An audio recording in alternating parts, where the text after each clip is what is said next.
Anything that got J. Cole in it, where he's singing and rapping, sign me up, coach.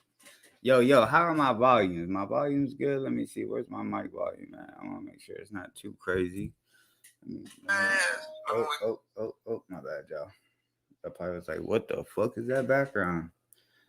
Today's just gonna be a chill stream. We're gonna react to some shit, whether it's the Manosphere falling apart, Ja Morant. I had some other shit. Man, why do I always do that? I fucking have a bunch of great shit to react to. Because Jubilee fucking copyrighted my last video, I found a way around it. Unfortunately, I have to watch a reaction of the video, so it'd be like a reaction of a reaction, I guess, so to say. But yeah, we'll get into that. What other topics did I have written down? We'll get into Andrew Tate taking a stance against the red pill community and how their ideologies are starting to make no damn sense. And then we'll get into Selena Powell. I don't know if you guys know who Selena Powell is. Selena Powell is the like super thought of this generation.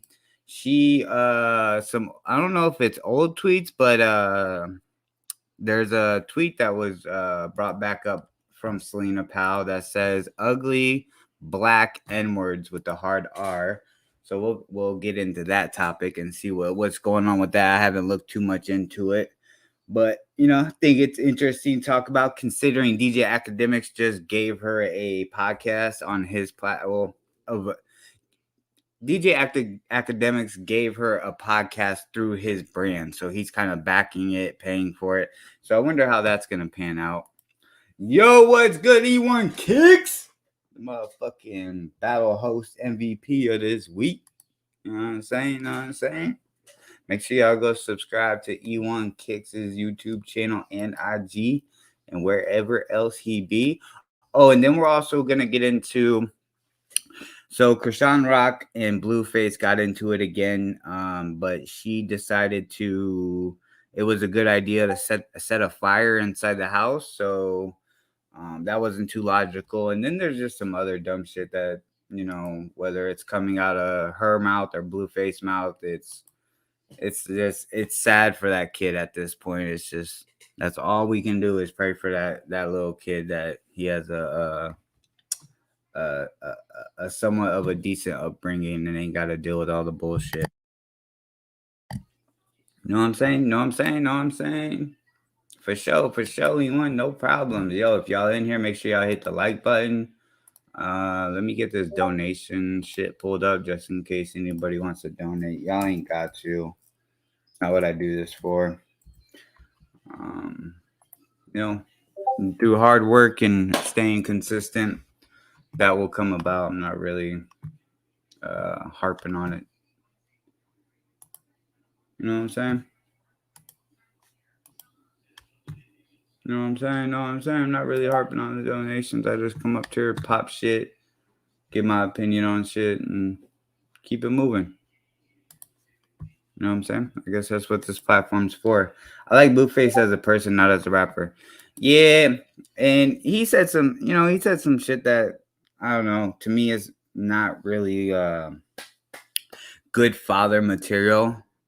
As far as him saying, like, asking his son that he has now, like, he asked his son, how have you ever stayed with me more than 24 hours? And shit like that. It was just like, bro, come on, like, bro, you should be spending more than 24 hours with your kid, maybe 2 days at least, where you have them say on a Tuesday and then have them on a Wednesday. I guess that would be a total of 24 hours, but at least 2 days, there would be at least 2 days out of the week where he's with you and being able to have that father-son bonding. But everybody parents differently, but I'll say one thing for sure: when a young boy doesn't have their father around to guide them and it's just their mother, it could be a tricky upbringing for them. Not saying that moms don't know how to raise kids, but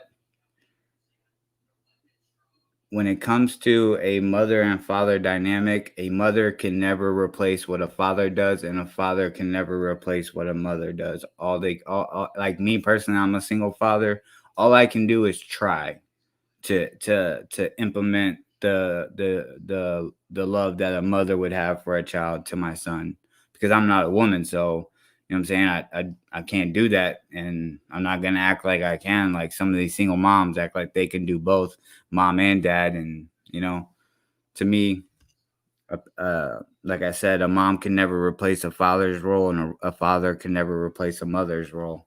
So when Blueface said that, I thought that was kind of corny. You know what? You know what I'm saying? Yo, what's good, Primero? My dog. Want to say what's up? I get that, but some people not dad material. I was smart not to have one unlike him. Yeah, no, that's yo. Hey, Flacco, you speaking the motherfucking truth right there, dog. Like that's facts.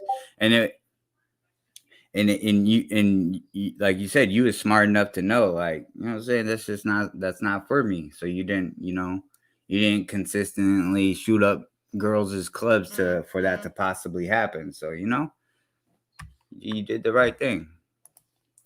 What's good, Chung Kicks? What's good? What's good? Saying what's up to everybody. Let me get this up off the screen before they copyright strike me, because Jubilee wanted to be some hoes. Let's see. I'll just, what? While we're on the Blueface shit, I'll just start with Blueface, and then we'll move on to other things, such as Kanye West being brought back to Adidas and all that other crazy shit. Blueface and Christian Rock. Oh, you know what? Okay, we're gonna react to Blueface. What the fuck? We're gonna react to Blueface on what he said about hold on, my bad, y'all. Okay, let me see if this. Oh hell no, we're not about to react to that. I just need a quick clip. But yeah, we're gonna react to the Blueface talking about spending time with his kids, and then we'll move on to, sorry y'all, I'm trying to read, thinking, and then we'll move on to what some women are saying about Krishan and how they're rooting for her and all this other shit. And it's like, bro, like, women, is it like, ladies, is this what y'all really on right now? Like,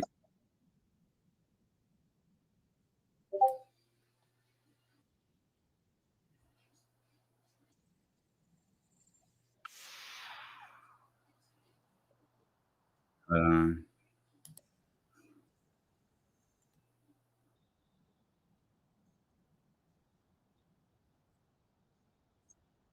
oh, here it is. I got it. My bad, y'all. Should have had it up and rolling. What's up? I got my Thunders today. I like them a lot. That's what's up. That's what's up. I wonder, did these Thunders come with Ella glue stains like the last the Red Thunders did? The Red Thunders came with crazy glue stains. Okay, here, share this tab instead. Boom. Add it to stream. If there's any audio issue, please let me know just so I can fix it, because I do have a little bit of a storm coming in, so I can place my router in a different spot if it acts up. All right, y'all, let's get it.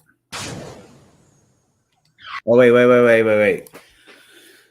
My bad. Do some cleaning house announcements. I think, let me see. Is there any announcements? No, there's no announcements as far as the Mahalo Battle League. Just make sure y'all subscribe to other Mahalo members besides myself, such as Sneaker Jacks, Sneaker Files, Big Perm No Cap Smile is his YouTube channel. Make sure you subscribe to Dribbles. Hopefully he goes live sometimes. Maybe he might only do once a year. You never know. So go ahead and subscribe to Dribbles. Sneaker Jacks, if I didn't say it, but I think I said him.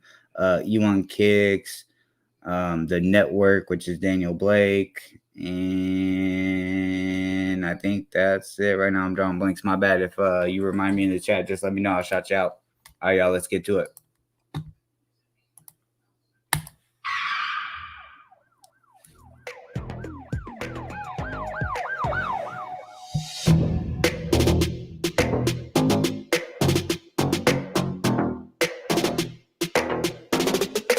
Blueface comes home to a rearranged house after spending time with Jaden Alexis.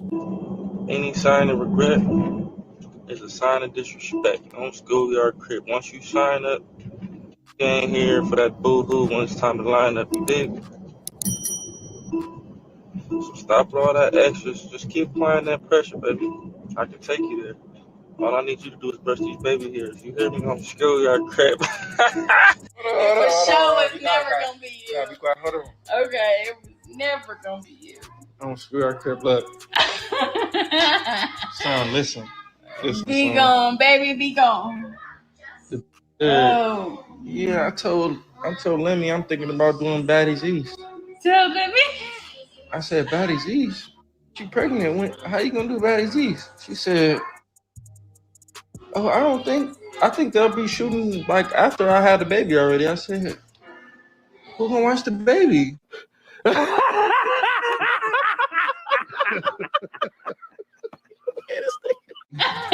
Me? He says you. Please. Son. Please. Son. What? Have I ever watched you for more than 24 hours? No. Yes. I probably have. I'm gonna get that. I like that. It's so dumb.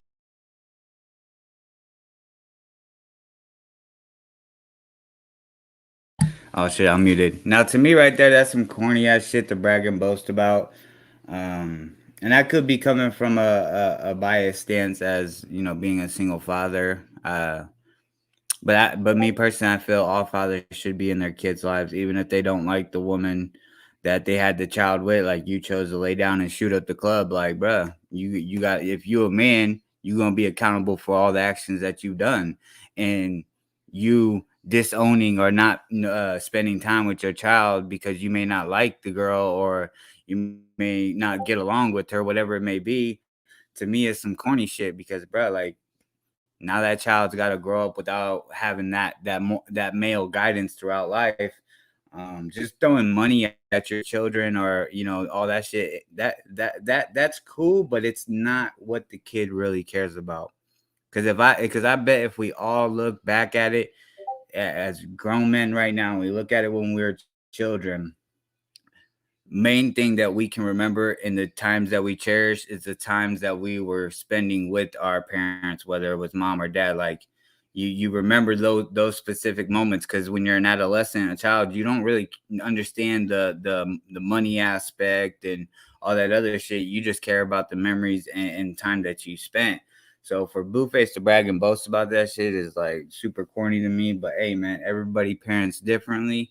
I just feel like fathers should be more heavily involved, which they are, honestly. From what the data says, fathers are more heavily involved, and less fathers are walking out on their child.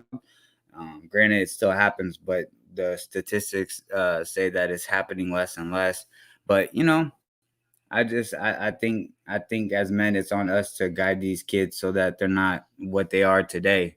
Because really, the degeneracy started from the 80s, 90s, and, you know, 2000 just kept going on and on. And now look, you got kids in fucking drill raps talking about drilling people at the age of 14, and that's because they didn't have male guidance, because their father didn't care to discipline them or teach them, you know, respect and morals in life. And, you know, they just went and got introduced to the streets, and the streets will teach you to not give a fuck about nobody and worry about yourself. So, you know, I think that's super corny. And then also, like, it's not good that, like, when you're, and I get it, he didn't want had this baby with Krishan from the jump, but it's just not a good look when you're talking to your child and you're like, man, the bitch says she gonna start Baddies East, this and that. It's like, bro, you already referring to her as the bitch, like, and then you're constantly trying to work shit out with her. It's like, bro, your ass backwards.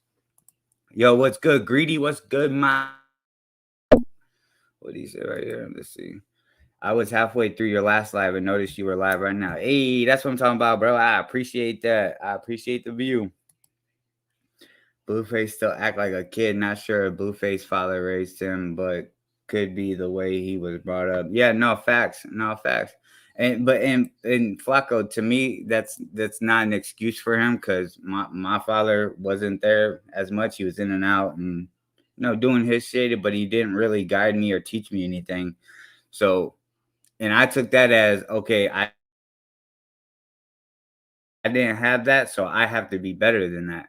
And if Blueface looks at it like, well, my father wasn't there, so whatever, like I figured it out, so my killer, that's not logical. That's not a decent human being. Like, bro, you gotta be there for your kid. Like, I'm pretty sure if Blueface looks back at his life, he can pinpoint specific incidents that happened that he didn't necessarily have to be involved in if he would have had the right guidance in his life, but because he didn't. For instance, example, I think he was either he was going on his way to be a football or basketball player. I think he was a football player, and he made the decision to quit playing football because he didn't care about school, and now he's rapping. And to me, if you had a father there, or a male that he respected, and like, nah, homie, look, if you go this route, this is what can happen: a coffin, a cell. You know what I'm saying? These are your options. Or if you get lucky, you get lucky. But why take that risk when you're already talented right here in this field, as in like this field of football? You're talented. Why not just build off of that? You already got the skill built, but because he didn't have no good male guidance, he ended up like this. Yo, what's good? Long live the soul. I appreciate you stopping by, my dog. I agree with you 1%, 100% Mel, not looking for excuses, just trying to find. No, yeah. Most definitely. Yeah, no, facts, yeah. No, yeah, and it's not, I definitely didn't take it as excuses, but yeah, I definitely understand what you're saying. Just trying to brainstorm as to why he took the route he did. Yep, I do the exact same thing. I try to look at a situation from all aspects. Like, I don't like to just look from, well, my experience.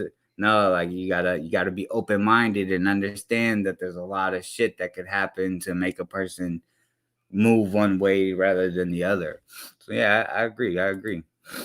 What's good, Sneaker Files? My dog. I appreciate you coming through. The guy that everybody wonders, why is this guy so cool with the Mahalo Network? It's because Sneaker Files is real. He's legit. You don't act bougie. Salute to you, Sneaker Files. Let's get back to the clip.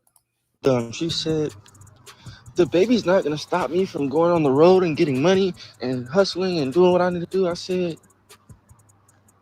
who going to watch the baby while you on the road hustling? She said, I'm going to have an on the road nanny. Bitch, if you think you finna take my newborn baby from the day she's born to the day she's at least 3 years old on the road anywhere, on a plane, on a tour bus for longer than 48 hours, you're smoking. Bitch, this is a baby. They have ear problems, easy sicknesses, easy sinuses. Bitch, you're finna be at home in the house, trapped, locked in with a baby. And when I leave the house, you're gonna be at home with the baby. I'm not telling the bitch to get in the for me. I'm telling her to get a for her. So earlier today, I'm picking this bitch brain and I'm just trying to figure out what's the game plan, right? She telling me about Baddies East and all this shit. So I'm like, you finna have a baby. Like, what are you gonna do? Like, you're gonna be in charge of the baby. I'm not in charge of the baby. Everybody knows when women have babies, they're destined to be the nurturing, care, and in charge of the baby, right? This bitch keeps saying, I'm going on the road, I'm gonna get this money, I'm gonna keep hustling. I'm looking at Let's see your file say. Is she showing signs of being pregnant yet? I always thought she was showing. No, yeah, she is. I guess she's 5 months pregnant. The next clip we're about to get into is a bunch of ladies from Ace Boys Worldwide, and they're talking about it. And one of them confirmed that they know Krishan Rock on that level and that she is pregnant. But see, this is the thing, like Blueface, you like I doubt he'll ever see this, but to the men out there, if you get a woman pregnant that's acting like that, like, oh, I'll get a nanny, I'll do this, I'll do that, and she's not really taking on the role of a mother, be prepared to be the father that's got to take on that role, because that's exactly what I had to do. And I wasn't, and granted, I'm not a big social media guy, so I'm not about to be up there like, yeah, this bitch crazy. She talking about, this, whatever. Like, bro, it's just, you gotta step up. You gotta fucking step up. If you don't step up, what's gonna happen to the child? Like, that kid don't deserve to have a fucked up upbringing because y'all want to bicker back and forth on who's gonna do what. Just shut up and step up. Do something. Like, it's not that's one thing I really wish people would get in their head when the child's involved. It's not about Blueface or Krishan Rock. It's about what's best for the child. Y'all chose to have intercourse, even with all the crazy shit going on. Blueface, you chose to shoot up the club, no rubber, no nothing. Guess what? Time for you to step up, buddy, because that child did not ask neither one of y'all to say, hey, bring me into this world.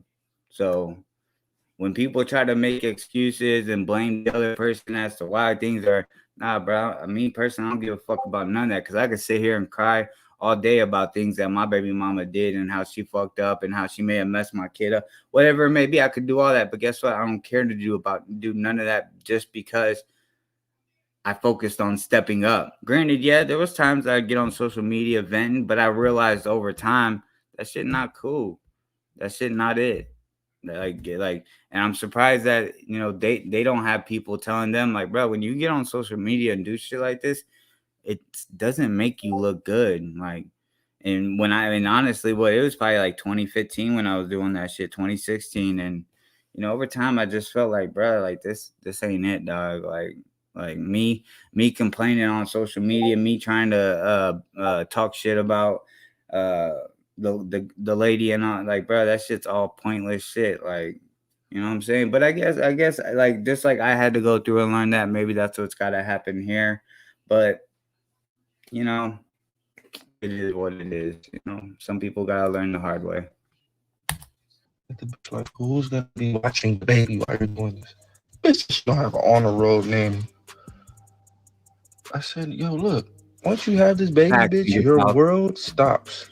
The baby comes first. Everything you want to do comes after that.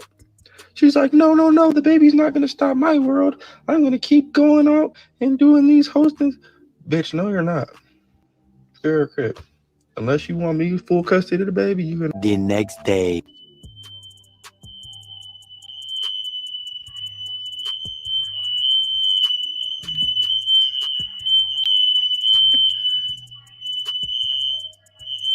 What is wrong with you, kid? That's what you gonna do with a newborn baby on the way. Set the house. This bitch is dumb.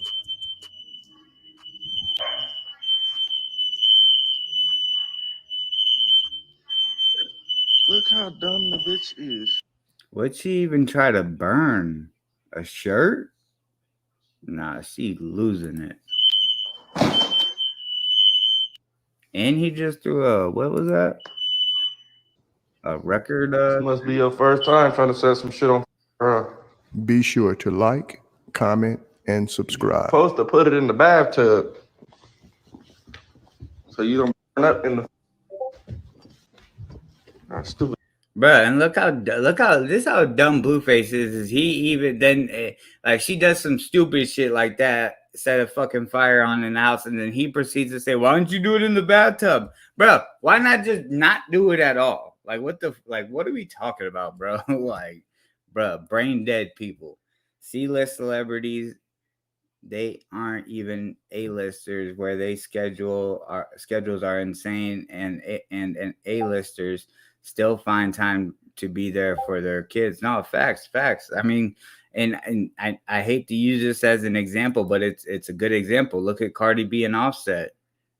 Like, granted, I don't agree with a lot of shit that Cardi B pushes, but their relationship's not all fucking toxic and turmoil like this. Like, all online, you don't see them bickering back and forth. Like, they figured out how to, you know what I'm saying, how to manage it, whatever it may be.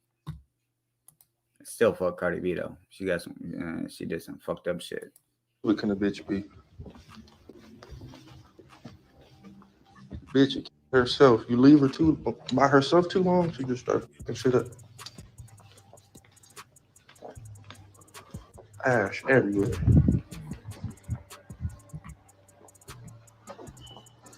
Bitch like a 6-year-old. You leave a 6-year-old by herself, you gonna come home, your shit gonna be cut up. And you had a baby with her. Door gonna be broken. The bitch is strange, guy. Don't understand it.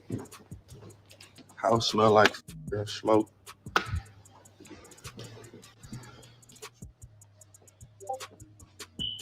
I don't think you inhaling all this smoke and ash is good for your child. Got to be smarter than that. Look everywhere. Trying to get the new glass stairs upgrade. This whole in here set shit on. The bitch tried to turn the smoke detector off. The bitch hopped on the table to turn the smoke detector off.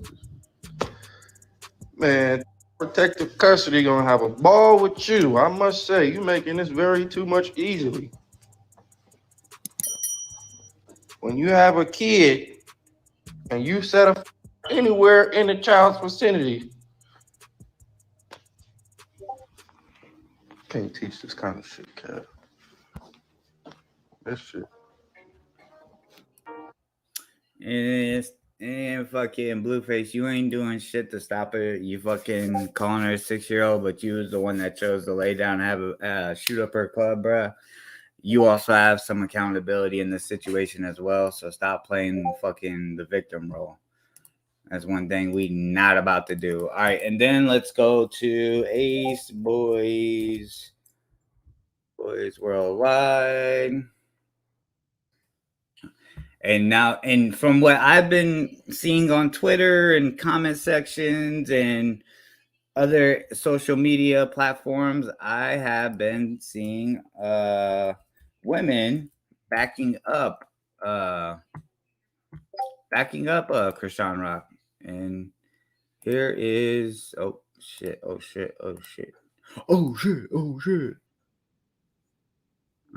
here. Hold on, yeah, my bad. Let me get the quality up. We'll do it here. Hold on.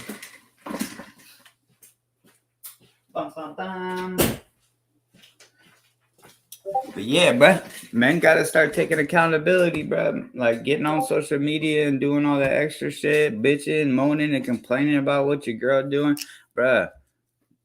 You're adding fuel to the fire, dog. Like you're getting her upset. You're doing lives talking about her, all this extra shit. Like, bruh, like at some point, men gotta take accountability for the actions. Like all that red pill, men are the superior. Man, miss me with that bullshit because that shit just got dismantled. And we're going to get into that later, but let's play this clip.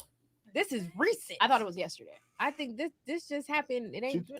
This is what? 1, 2, 3. This is 5 women in this room that are going to somewhat stand by Krishan Rock's side and try to paint Blueface out to be the main problem here. And it's like, bro, that's nasty. If any woman is out there that you meet that fucking says Krishan Rock's a great woman or she does great music, yo, run as fast as you can. Run. That's my best advice to you. Wait, she tried to set his house on fire with them inside the house? Yes. Oh my She God. wild. Yes. So it's been a wild couple days, maybe a wild 2 days for them too. First of all, did y'all know she was 5 months already? Yes, she posted her Yeah. ultrasound thing. This She's about- already 5 5 months months. pregnant. This is like the wildest couple They got like on listen, social media for sure, hands down right now, huh? I was intrigued for Probably a in minute. Now history. I'm to the point it's like Who's it's crazier kinda than? scary. I don't think think it's scary. nobody's crazier than them, bro. Who's crazier Yeah. than this couple right here? Nobody. I don't think anybody. This couple is going strong though. Like they Nobody. still going though. Left 5 for Average TLC. Average motherfuckers probably As, been broke up. as a couple, but She- see, as a couple, these two take the cake. Like I understand loving hard. I get it. I get it. The way he disrespects her though is insane. She to me. Yeah. disrespect him and too. and she does it too, but the way it's like she's carrying your child. Have some type of respect. But also, he but said but he but didn't the want shit it. she She should have said. did like this. Boop, take it out. So, So but, she but you did- know what she- she you're said? She done. thought about it, but She she was already went. 5 months. So she like, nigga, it's too late. Nah, she Nah, thought about it she way was before way that. It's before too late. that. But she was way went before and that. but at the same time, we gotta say, you know, she went and she felt like she didn't want to do it. But I she had don't already know done if it a she couple went. times She before. did. Yeah, and And she as a said woman, it a couple times. as She a said it woman, couple we cannot times. keep doing that shit to our body. So shout out to Krishan, shout out to Rock, my girl. You feel me? Yeah. For keeping That's your her baby. baby. Now, as y'all heard, old girl just said, shout out Krishan, Rock, da da da. That's the girl I was referring to. That's her friend. For keeping your baby. You feel me? You are independent ass Shout woman. out to the kids. You know, you can do this shit. I really want to see her win. I do like, too. Despite She's all gonna this, win. I really want to see her win. She- Bruh, what the fuck? You really want to see a crazy bit? This is what I'm talking about. And my issue is where when women like this, like who like these ladies right here, then want to, I want to see her win. I want to see her win. And then it trickles down to the average woman or the average ladies out there that aren't really celebrities. They just be living everyday life, normal lifestyles and shit. Hear this type of shit and they think then, oh, that's what we're doing. We're then going to support this kind of behavior. And it's like, bro, like women want men to hold men accountable, but women are mainly, and I'll stand on this and die on this hill. Single women give single women the worst advice. And that's what you're currently seeing right now. She's gonna win. She's the money and- maker. She's the face. And then Let's get to that. I just want her to realize that, like, she's special. Like, she sees it. Yes, she is. But to go through all that, like, there's no way you finna be on Instagram with your baby mama laughing at Yeah. me. But Like, so, and your baby mama kikiing in the back and you just allowing the shit. so Like, this is the thing with me, right? that's foul. I'm really not allowed to speak on this. You feel me? But I'm gonna say a little word. All right, you here now?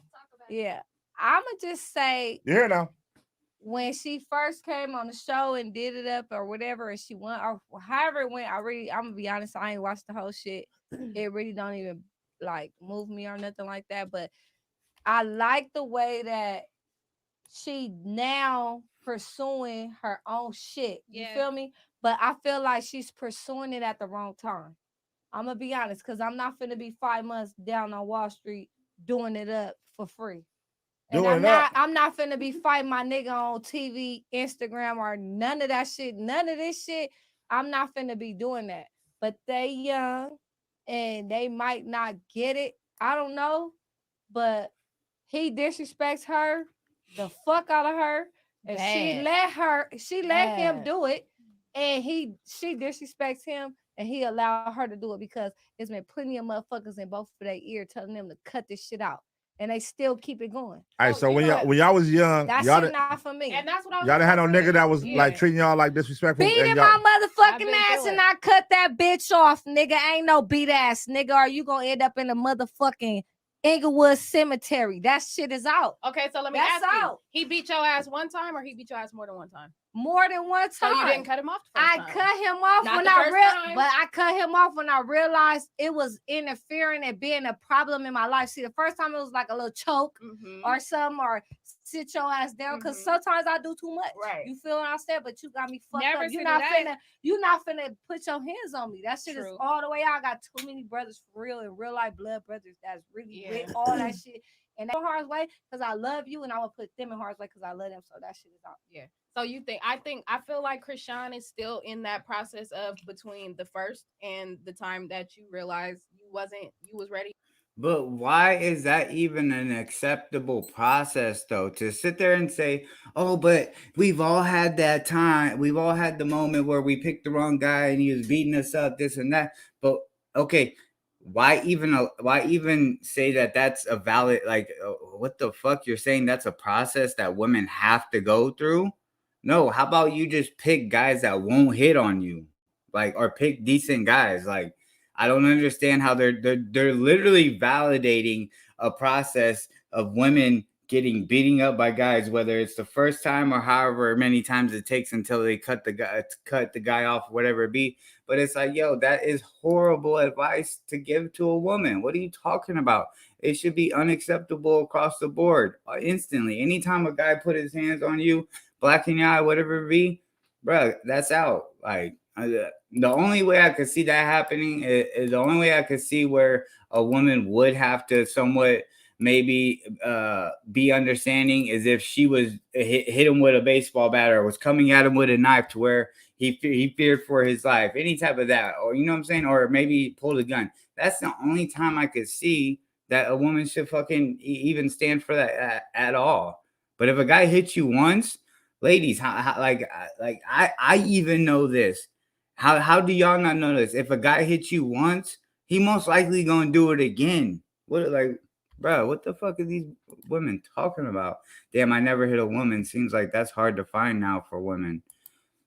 Bro, yeah, bro. It's not necessarily hard sneaker files. It's because they go for the bad guys. Or the bad boys, as they say, and I'm throwing air quotation, the bad boys. The nice guys always finish last, or the guys that are logical and won't stand for their bullshit, but won't be super disrespectful. They're looked at as weenies and losers to women. Women want the guys that are gonna push them around and be dickheads.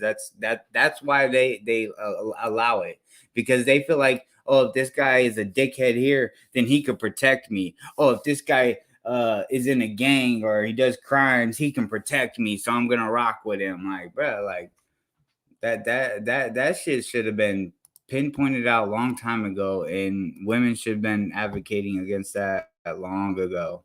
I do gotta say, they keep the internet talking with the trash relationship they have got to be for the net. Then again, people are just crazy. Yeah, no, facts. They definitely got people talking.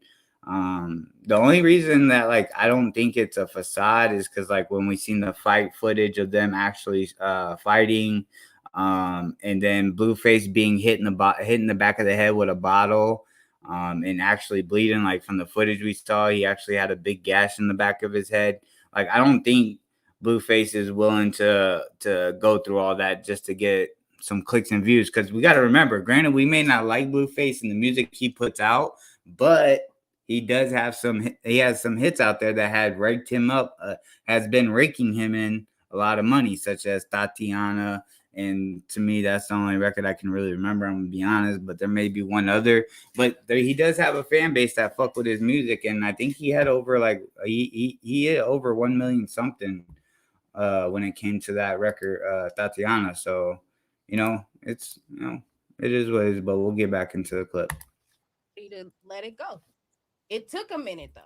What minute? I don't know. I'm saying that's why she's still doing it up. And that's what I'm saying. She's still in that process the baby get here. of trying to wait until she's ready to go. It ain't got under her skin enough yet. It took me for the baby to get here to realize, like, hey, I can't be acting like this in front of my baby. Right. When my baby got here, that's when I was like, all right, now it's time.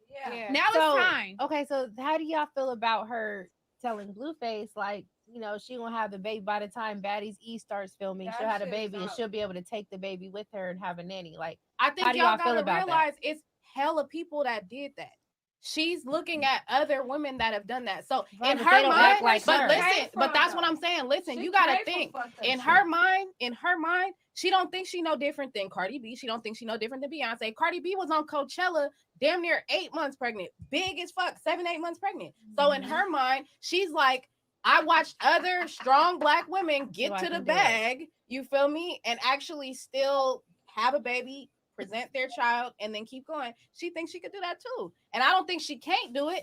I just think they're gonna have to separate in order for her to do it properly and keep that baby out of harm's way. Do you think it's something smart to do? Like, I understand Coachella, Cardi B, and all them, etc. Do you think that's something smart to do with a newborn baby going on tour with Baddies East? Absolutely not. I don't think it is. Krishan That's is what done. that's I feel that's like. What was Krishan y'all is done opinion with on that? Baddies. Krishan is done with Baddies. She got her own like second. But she said that show she was with gonna her be whole- done. Wait, did she say that? She She- said she- it out loud, or No. Blueface said that? She said that was their argument. She said it to Blueface, like, "I'm be ready by No, but I this, mean, this, like, this." was it videos And of she it? hasn't denied Hell it. no. She It wasn't hasn't denied video- it. It okay. wasn't. But she has not denied that. She was like, "Why can't I go on around? Why can't I do this after I have a baby? Everybody can do it." So she hasn't denied it.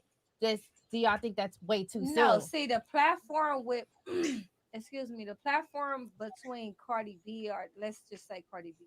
since we on that. The platform. Yo, wait between till Cardi B and her wait till status Pun and interjects. Wait till Krishan. this guy right here, Pun interjects. He drops some. You know what I'm saying? He's the voice of reason in this room. So salutes to Pun.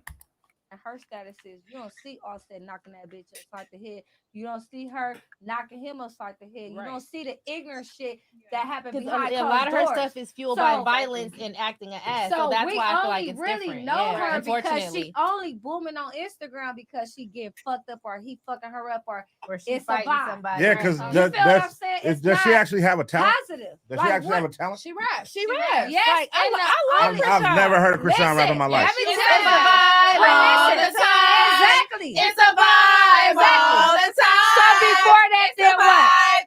What? It's a vibe. What? Before that? Exactly. Hello? That's how you know these women are dumb. That is not rapping, and that was not even a hit. That was a trash ass song that Krishan put out. But see, this is the thing. Women will back up anything women do, even if it's complete bullshit. And this is a prime example. Like, bruh, like, I don't want to come off as like I don't like women, I hate women. My gripe is more the feminists and then the ideologies that women have. Like, you know what I'm saying? Like, bro, you're sitting there saying, "Oh, she had a hit." No, she didn't. That shit was not on Billboard. That shit was not being played on the radio. Stop fucking putting a battery in Krishan's back, please. But before that, then what?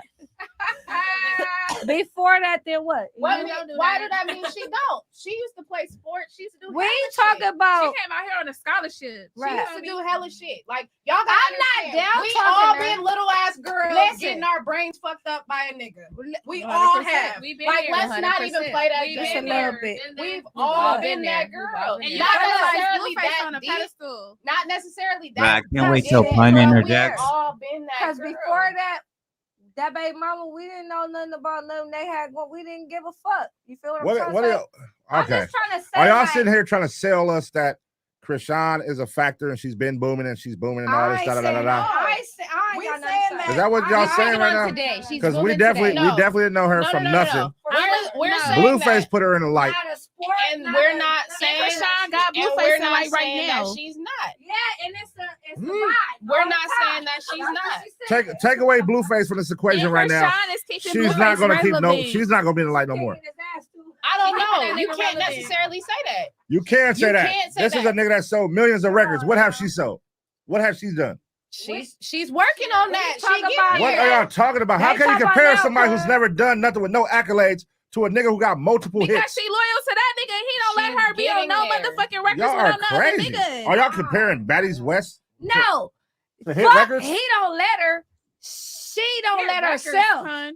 That nigga has hit Nigga, records. You can't 'cause take that away at from the the end bro. of the day, Across the road. when if a motherfucker put You me said on like that Krishan or makes whatever, Blueface. Is I'm that what gonna you do said? what the Right fuck now- I'm Saying saying. right now, Krishan yeah. keeps No, Blueface she don't. relevant. When the last time Yes, she Blueface do. Blueface keeps dropped a a nigga record? relevant When have today. you heard something in the media When about has Blueface that when did- has that Krishan did- listen? that did have When did is- have nothing to do with Krishan? When is was the last Krishan? When time? is Krishan in the media for her talent minus Blueface?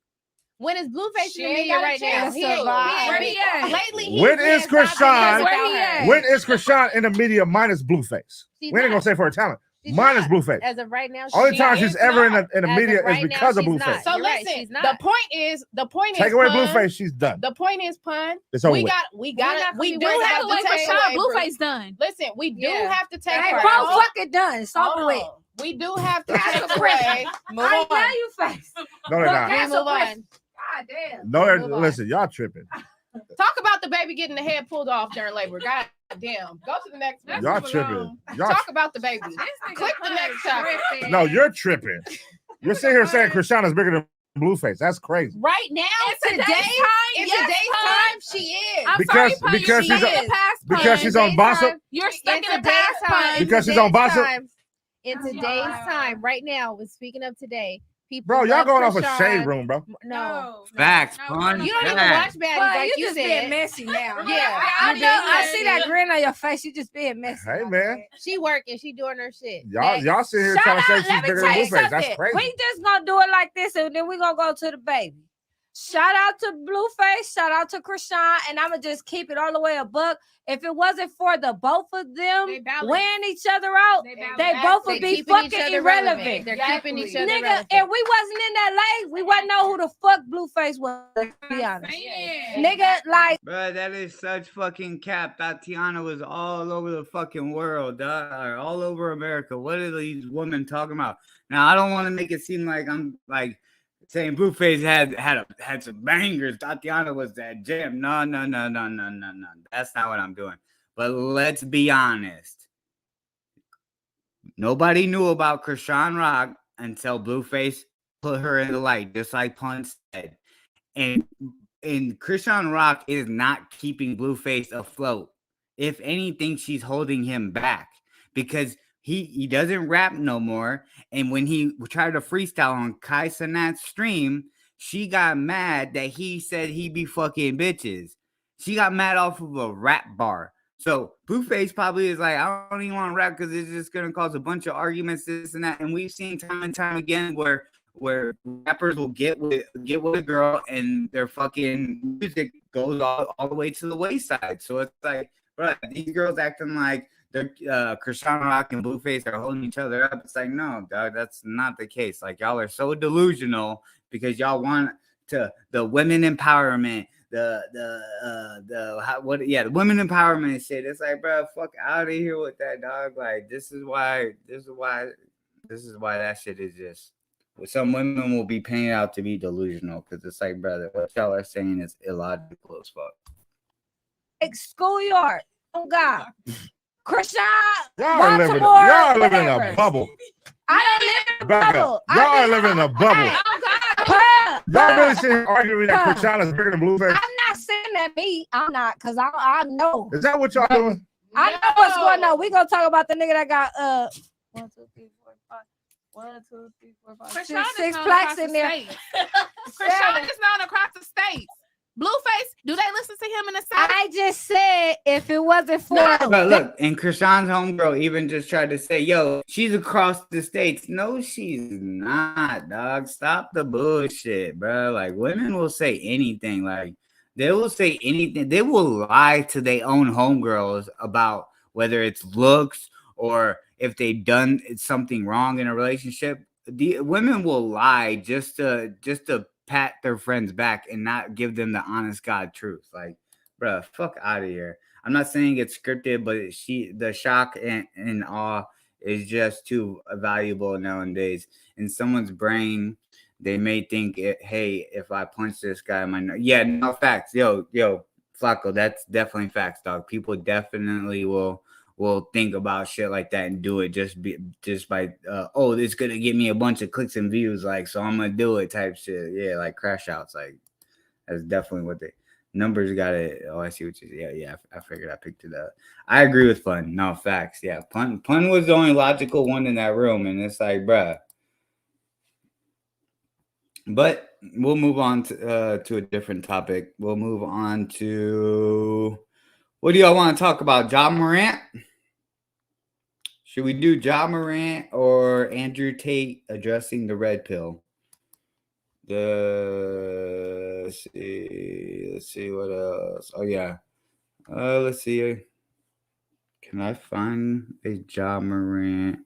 Oh yeah, that might be tricky because any Ja Morant shit, they might fucking definitely block my stream. Oh yeah, let me see if I could. We'll pull up. Shout out the homie Urban Politicians TV. He might did a breakdown on it. Or let me see if I can just Ja Morant. Let's see if I can find video that won't get me. Let's see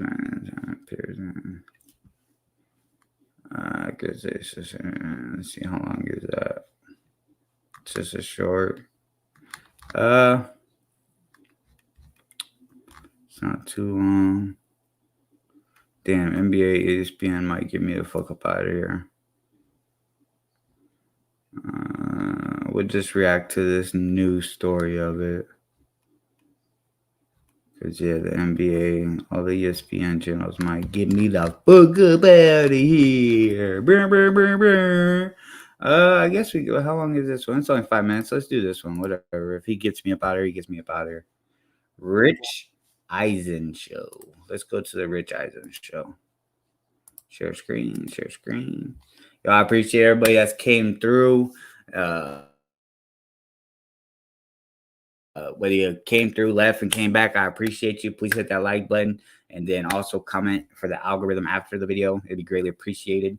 Let me see. Let me make sure I'm not missing no donuts or nothing because this shit do be fucking up. No, I'm good. I'm good. All right, but just want to make sure. I want to make it seem like I'm ignoring anybody. All right, let's get into it. There was any question whether Ja Morant learned his lesson from the suspension that he suffered and watching his team clearly go down in flames. And again, I know how well the team would frequently perform without him, but we understand his value to the Memphis Grizzlies and to the NBA if he plays to his potential without anything else going on. If we thought he learned his lesson, without a doubt, he did not. And I don't get it. I lay this right to you and say, what do you make of this? Help me with this one, Michael. Well, there's not going to be a palatable answer for anybody, from anybody or for anybody, because it's sad to see this kid, and I say kid because what is he, 24? Potentially destroying his career and to start with hundreds of millions of dollars. That's what's at stake for him. Remember, Nike went ahead with that launch of that shoe. And I don't know what his contract is for with the shoes. But, I mean, Derrick Rose made $200 million when he was an MVP, 15 years ago. $200 million? So 12 years ago.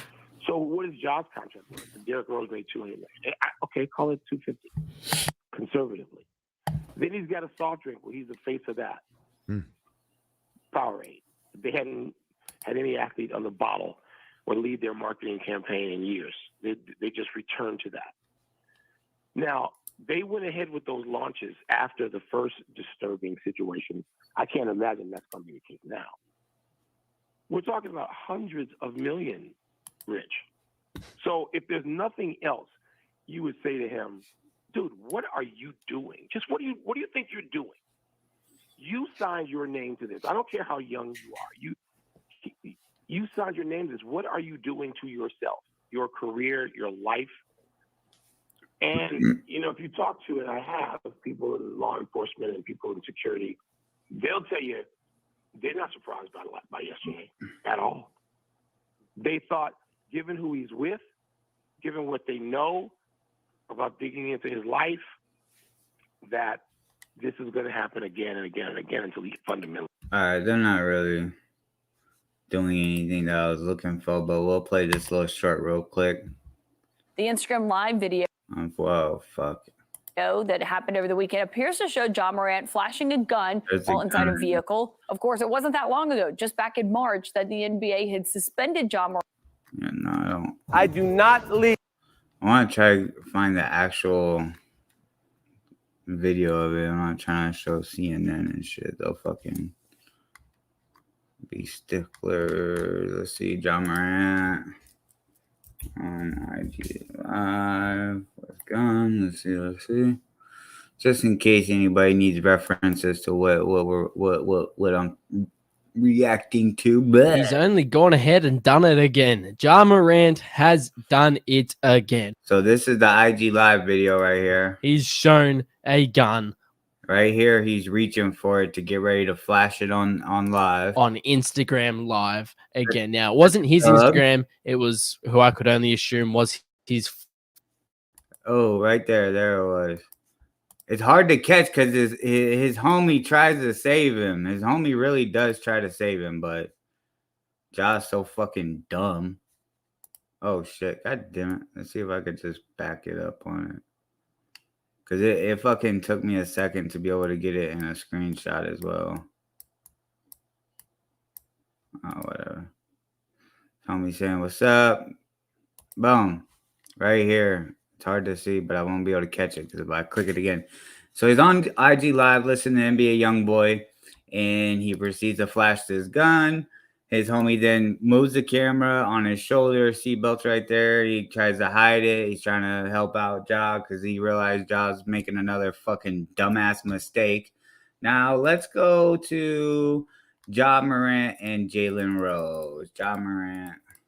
Let's see how long that clip is. He did an interview with Jalen Rose. And in the interview with Jalen Rose, he says he's getting therapy, that that's not his character, all this extra shit. I made a mistake, all this extra shit. But then literally months later, when was this? So this came out on ESPN's YouTube channel a month ago from what it says. I don't know the exact date. So literally a month later, he's doing the same thing. It's like, bruh, what are you on? And then we'll get into the public trying to justify Ja Morant doing this. Joining us for breaking news tonight, I'm Richard Ransom. We have a lot to get to, but first, oh shit, an exclusive interview. Hold up, we got some people in the chat I did not see. What's good, DL? What's good, DL? Appreciate you coming through. Yeah, Nike did delay the release of the Ja 1 because of the incident. Yeah, the first incident. And dog, there's a black and white pair of the Ja Morants that I think are fire. I think it's a decent sneaker. Like a lot of the times like NBA players come out with sneakers and their first sneaker is not really that good. But I like the Ja Morant ones. Hold on, yeah. I'll call that dude back. Yo, what's good, Perm? Big Perm, aka Big Sperm. What's good, bro? DL saying hi to Perm. Now, how hard is it to not show a gun on live stream, dog? Exactly, like, bro, like, so like he's literally acting like a teenage kid, dog. Like he's the age that I don't know how Ja Morant is, but he's the age he is, which I know is above 20. And he's listening to NBA Youngboy, and he thinks it's logical to oh, I'm gonna flash a gun because Youngboy be talking about all this aggressive shit, da da da.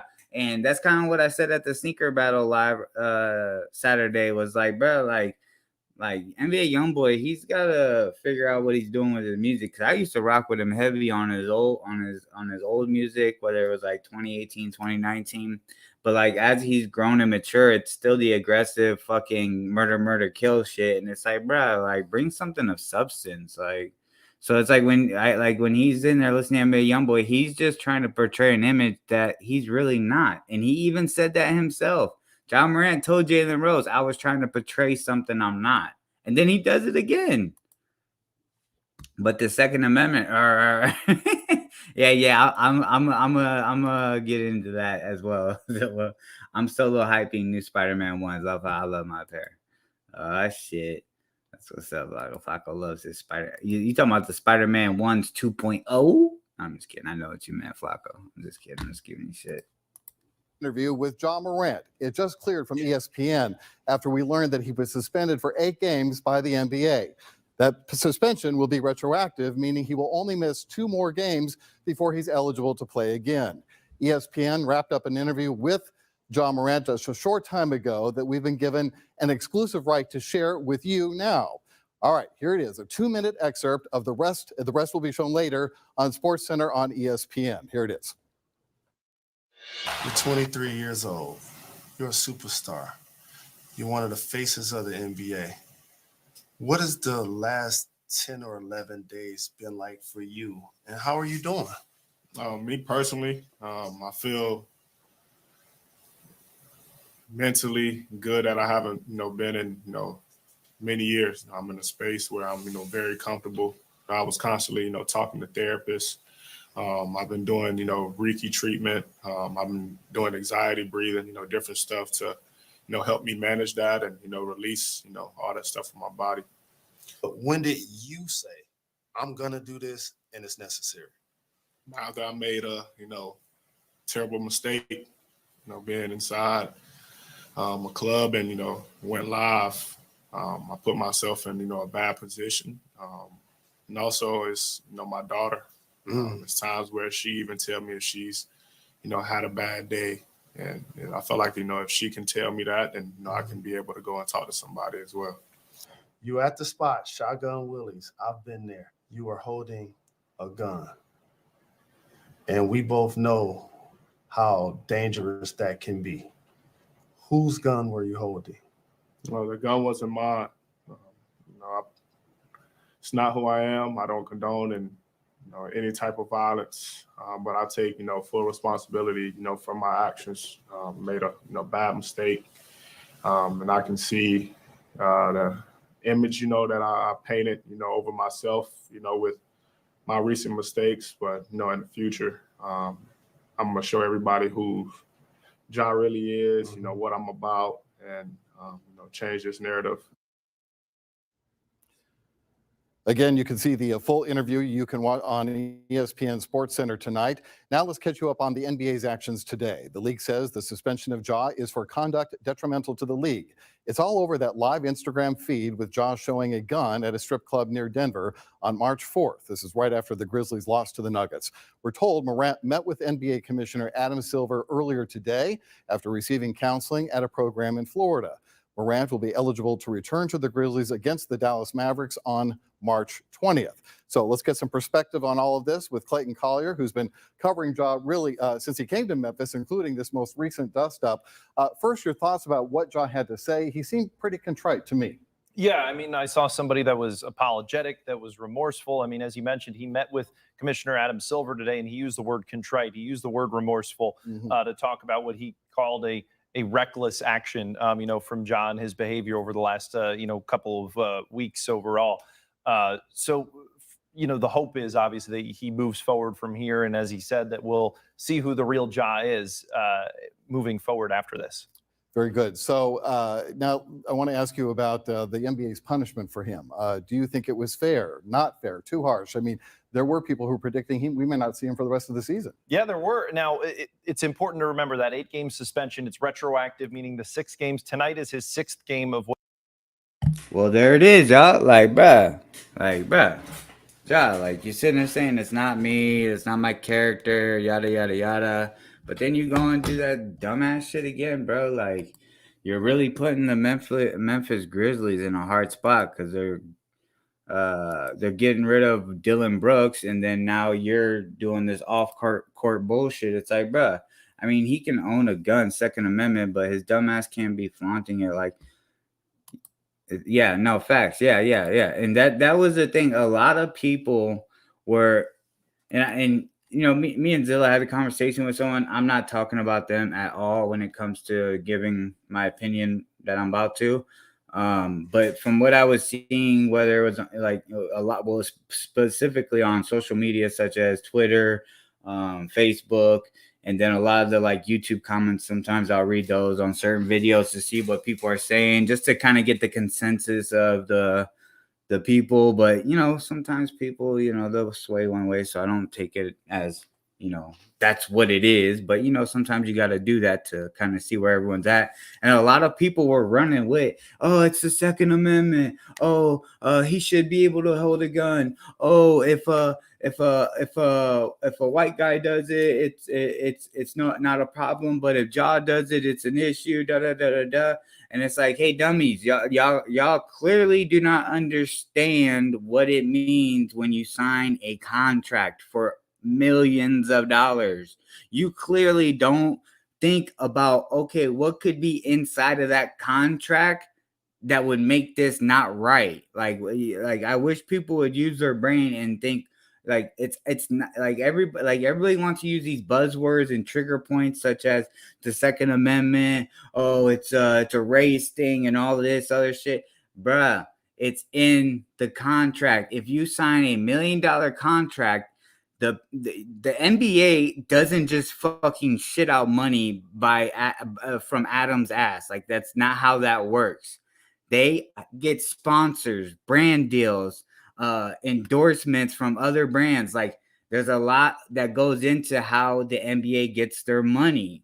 And when those brands start to see behavior such as Ja Morant, they then don't want their brand associated with that, whether it's on the court logo, on the jersey logo, in the commercials, whether it's in post-game interviews or whatever it may be. They then will not want their logo associated with that. So they will then take their money and go elsewhere. And that's where the NBA has an issue with it, is because they will then lose money because of Ja Morant's dumbass actions. I just don't understand. And it was crazy to see the amount of people on Twitter, but that's the thing. This whole woke mob people of, oh, it's gotta be race. It's gotta be about race. It's like, bruh, stop making everything about fucking race, dog. Like it fucking, like Zilla said once before, it grinds my gears when people make shit about race and it's not about race. It didn't start about race. Then they try to make it into about race, and it's like, bruh, stop doing that, because you are essentially, when people are facing real racism, when you false flag racism, you are then essentially taking away from the people that are really experiencing it. And then when you false flag it, and then it comes out that it's not really about race, people will then stop taking it serious when it's called. It's almost like the old saying, the boy cried wolf. Eventually the city people stopped listening to that boy who was always saying wolf, because guess what? They were tired of fucking being in a frantic and being in a rush to help him, and there was no fucking wolf. Like, bruh, that's one thing I hope society stops doing. I know over since 2020 there was valid reasons for that, but it seems as if people took that and wanted to put it on every little bitty thing and try to apply it to every little situation and conversation. And it's like, bruh, stop with the bullshit, dog. Like, this has nothing to do with race. This has everything to do about Ja Morant signing a contract and then not had a gun to his head. He grabbed the pen and signed his name on the NBA contract that has multi-millions involved in it. He made that decision, so he has to abide by that contract. A lot of times now in the world, you see a lot of people signing contracts and then backing out and not sticking to their contract because they ain't got no integrity. They want the quick money, and then they want to find any way to weasel their way out of the contract. And PSA, if you sign a contract, abide by the contract, stick it out, be a man or be a woman, whichever, however you want to word it.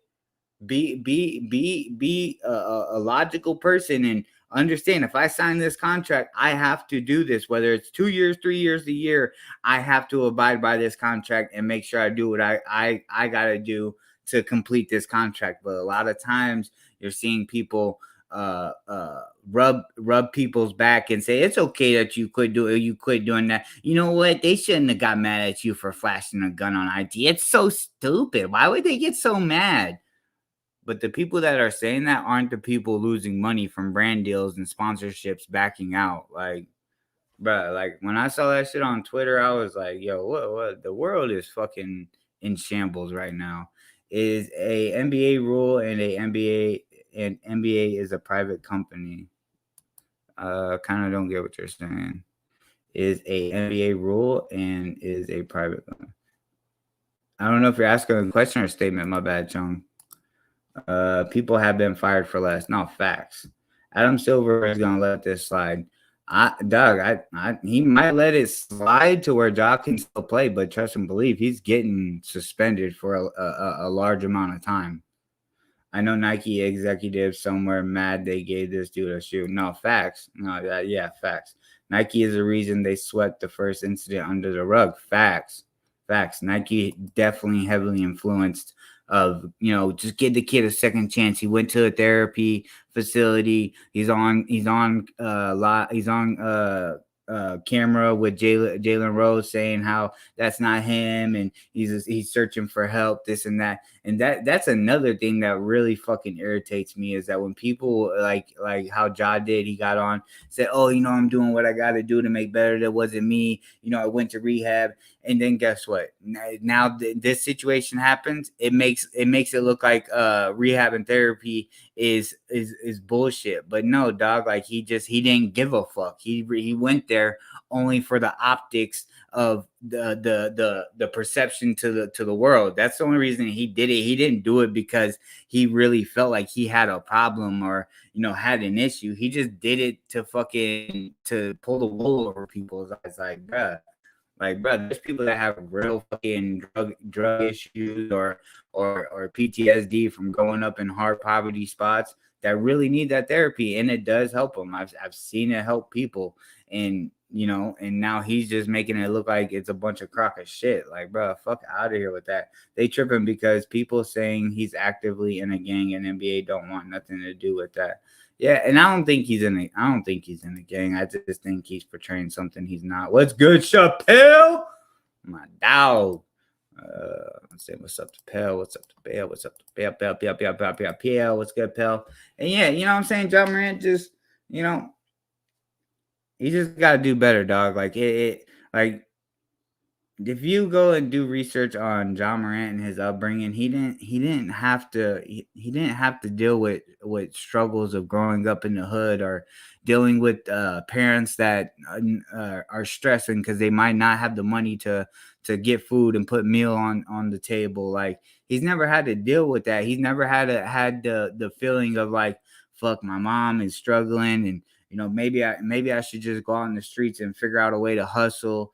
I see my uncle or my cousin selling drugs. They got some money on them. Maybe I should do that to help my moms out. Like he's never had to deal with those kind of issues. He's always had a silver spoon. His dad and mom are wealthy people. If you look into their background, it's like, bruh, you've never been put against a wall where you had to go outside and do what it do to help your family get by. And because if he did, the people that actually go through those kind of situations don't want to do dumb shit like this because they know if I fuck up and do dumb shit like this, I could go right back to where I was. I could put my family right back in a 1 or 2 bedroom apartment because I'm making this stupid decision of flashing a gun on the internet after I just got done fucking getting in trouble for it. Like, bruh. Like that's one thing that annoys me about this whole situation. It's like Ja, you didn't come from none of that, dog, and it shows.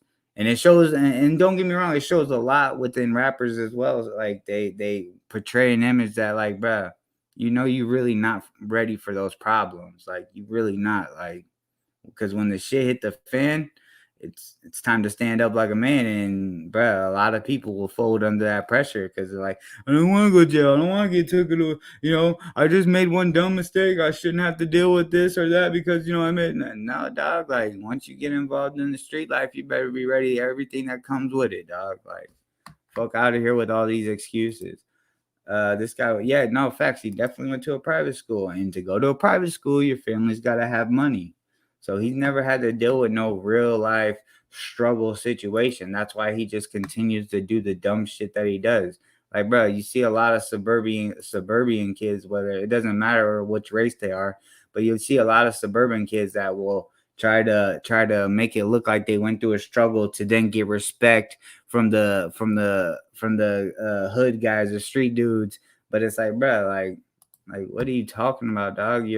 You're a multi-millionaire acting like a fucking child. Like, pull your head out of your ass, Ja Morant. Like, and it's just crazy how like people will justify his actions just based off of the Second Amendment and this is a racial thing. Because if a white guy was doing it, this would never be happening. Like, bro, like, come on, dog. Like, can y'all seriously pull your heads out of your fucking asses? Come on.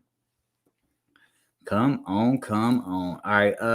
Another thing I wanted to react to, but because Jubilee got me the fuck up out of here last time, I gotta do it through Abba and Preach. Because clearly they fuck with Abba and Preach, you know what I'm saying? They don't fuck with your boy. They don't fuck with your boy. But it's all good. It's all good. Yo, fellas in the chat, are you allowing your girl to get up on stage and guys dance on her like this? Look at that. Look at he got her legs up right here. This is a husband pissed off. He's like, yo, god damn, she was riding his ass. Y'all see that? She was riding him. He was like, bang, bang, bang. She was enjoying it, laughing. Hell no. See, that's the thing. Women want respect, but then they want guys to accept, oh, it's a celebrity, so you should be okay with it. If it was Rihanna, I'd be okay. Man, fuck out of here with that shit. No, you wouldn't. You'd be tripping all the way home, bitching and complaining. Fuck out of here. All right, y'all. So this is male feminist versus anti-feminist. It's basically guys that believe in the feminist ideology against women that don't believe in the feminist ideology, and it's a peculiar one. So let's get into it. Oh, and real quick, shout out Abba and Preach. You know what I'm saying? I want to make sure I shout out the content creators before I react to their shit. Shout out y'all. As y'all can see, if y'all want to watch the video in its full length, right here is the name, Abba and Preach. Oh shit, you know what? I need to put my bell on. But it's called Male Feminist versus Anti-Feminist. I think that trans women should not be a part of the feminist movement. I'm trans, so I was born female. Now I present as male. But I see a woman still. I feel feminine energy from you. When you say you're a man, then it's like, I don't see that. Emotional damage. What do you define as masculinity? It can be subjective. Tell from us, culture to culture. what do you define I masculinity think masculinity is whatever you want it to be. A woman's whatever you want it to be. So then why do you want to be a woman? What are you even subscribing to? I hate the way that they talk about this because it feels like a Weasley way out of answering a question that's really fundamental to the whole discussion. Women have more privileges today than men. I went back and forth on this one. I just have to ask. You guys in the comments can answer. If you had to choose, knowing that you supposedly believe that women are more privileged, would you choose to be a woman? Now, of course, two things can be true at the time. You could choose to want to be a man and say women are more privileged. For me personally, whatever privileges women may have, I just feel like men's privileges suit me a lot better, and I prefer those than whatever women got. You just like being standing up. Just say that. I like not having periods. I don't care what nobody says. If I had to pay a monthly phone bill every month in blood, nah, nigga. Yeah, blood and cramps, I would hate that shit. That's good. Nah. Oh shit! Hold up! We got a donation in this motherfucker. Hold up! Let me run it back. Share screen window right here. Let me go right here so I can read it out. I don't know if y'all heard it. Shout out Fat Cat Greedy. I appreciate you, G. Okay. Boom. There we go. Give it a second.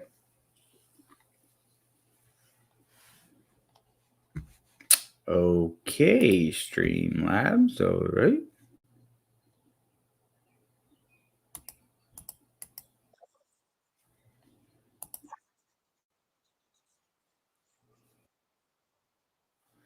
The Fat Greedy. I don't know why he said it like that, but shout out Greedy. I appreciate the $5. We love what you're doing. I appreciate that, G. I appreciate it so much. Thank you. You know what I'm saying? I'm just trying to bring good content to the people. You know what I'm saying? I appreciate that $5, G. That's my dog. I need to get that as a voice thing for when donations pop up.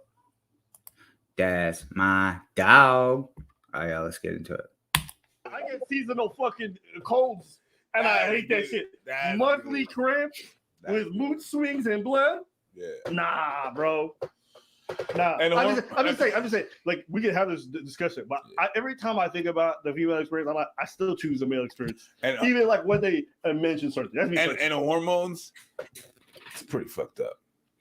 dealing with the kind of hormones that they deal with. God damn. That's me. That's a hell of a phone bill. What's that? Overseas calls? And also, like, internationally speaking, like, maybe in a North American or Western context, like, I can understand, but like, on a whole scale, on a worldwide scale, like, there's no way I'd ever want to be a woman over me. Yeah. You start traveling, and that becomes more and more apparent. I mean, you can't even travel to a lot of places as a woman. I'm gonna be honest. You can't travel alone. I will risk it. So I don't know. There's just certain things that I think about every time this conversation comes up. I'll be honest with you. This is not me simple. I just wouldn't choose to be a woman. I think women have distinctly different privileges than men have. But with this new feminist movement that is arising, more of the third, fourth wave, we are finding women are placed and pedestalized above men in a lot of ways. There's affirmative action hiring and scholarships where women, sometimes even regardless of academic standing or achievement, are prioritized above men. But men also have different privileges that they get to access. I struggle to say more, but I think I do agree with the feminist movement now. There is more. The feminist. Now, real quick, y'all, what they're speaking on, the question was, do women have more privileges today than men? Now, I may have told this on here once, or maybe on a different live stream on a different channel, but no, I think it was here. I actually asked that question, and to me, this opened my eyes to how college is kind of indoctrinating people with the feminist ideology. I had asked this question because I was writing a paper on feminist and men's rights, and it was during class, so there were students in the Zoom meeting that could hear me and were there. And I asked the teacher, I said, I'm having problems, I'm just trying to write a good paper, but I'm trying to make sure I stay down the middle, but I'm having an issue with what privilege does a man have that a woman doesn't have when I walk out this door? And boy, oh boy, when I tell you, there was a feminist man, and there was about 2 to 3 women, three girls, women, whatever they were, young, old. I think one was old, the other one was pretty younger. They got fucking pissed at me. They were fucking pissed. They were talking about, oh, what do you mean? Women experience more abuse. Women are more scared to walk down streets. All this other shit. The teacher even was upset and asked me, do I fear for my safety when I walk outside my house? And my answer to that was, but how did I word it to her? I told her no for sure, but I told her no because I as a person, I accept we live in a crazy world and anything can happen. So I just have to be able to know how to protect myself, whether it's, knowing how to fight or carrying something on me that could protect me, whatever it may be. And she goes, see, women, when they walk out, we're all scared. And then, it became the echo chamber of, women in the Zoom meeting. Yeah. I'm totally scared. You don't understand. But it's like, yo, like, man, like, so you tell me when you walk out your house to get in your car or to go on a walk, you're terrified for your life. Like, now, I could understand if you live in a bad neighborhood, but then again, if you live in a bad neighborhood, maybe that's due to your choosing. Like, maybe that's all you could afford. So why don't you go walk or work out at the gym or whatever it may be? Like, there's way around it, because that's what I would do. Like, if I know I live in a bad neighborhood, I'm definitely not about to go walk around and shit. Like, what the fuck? What do I look like? Because at the end of the day, men are subjected to being robbed as well, just like women. Like, if anything, some guys, if they're actually about that life and they sense it on a guy that a guy's not really with the shits and he's the easy picking, they definitely gonna run up on your ass and take everything you got. Like, that's just how the game go. But that's why it's on us as people, not just men or women, but as people, to walk in logical areas. And then they're like, well, have you ever walked down a dark alley at night and been scared?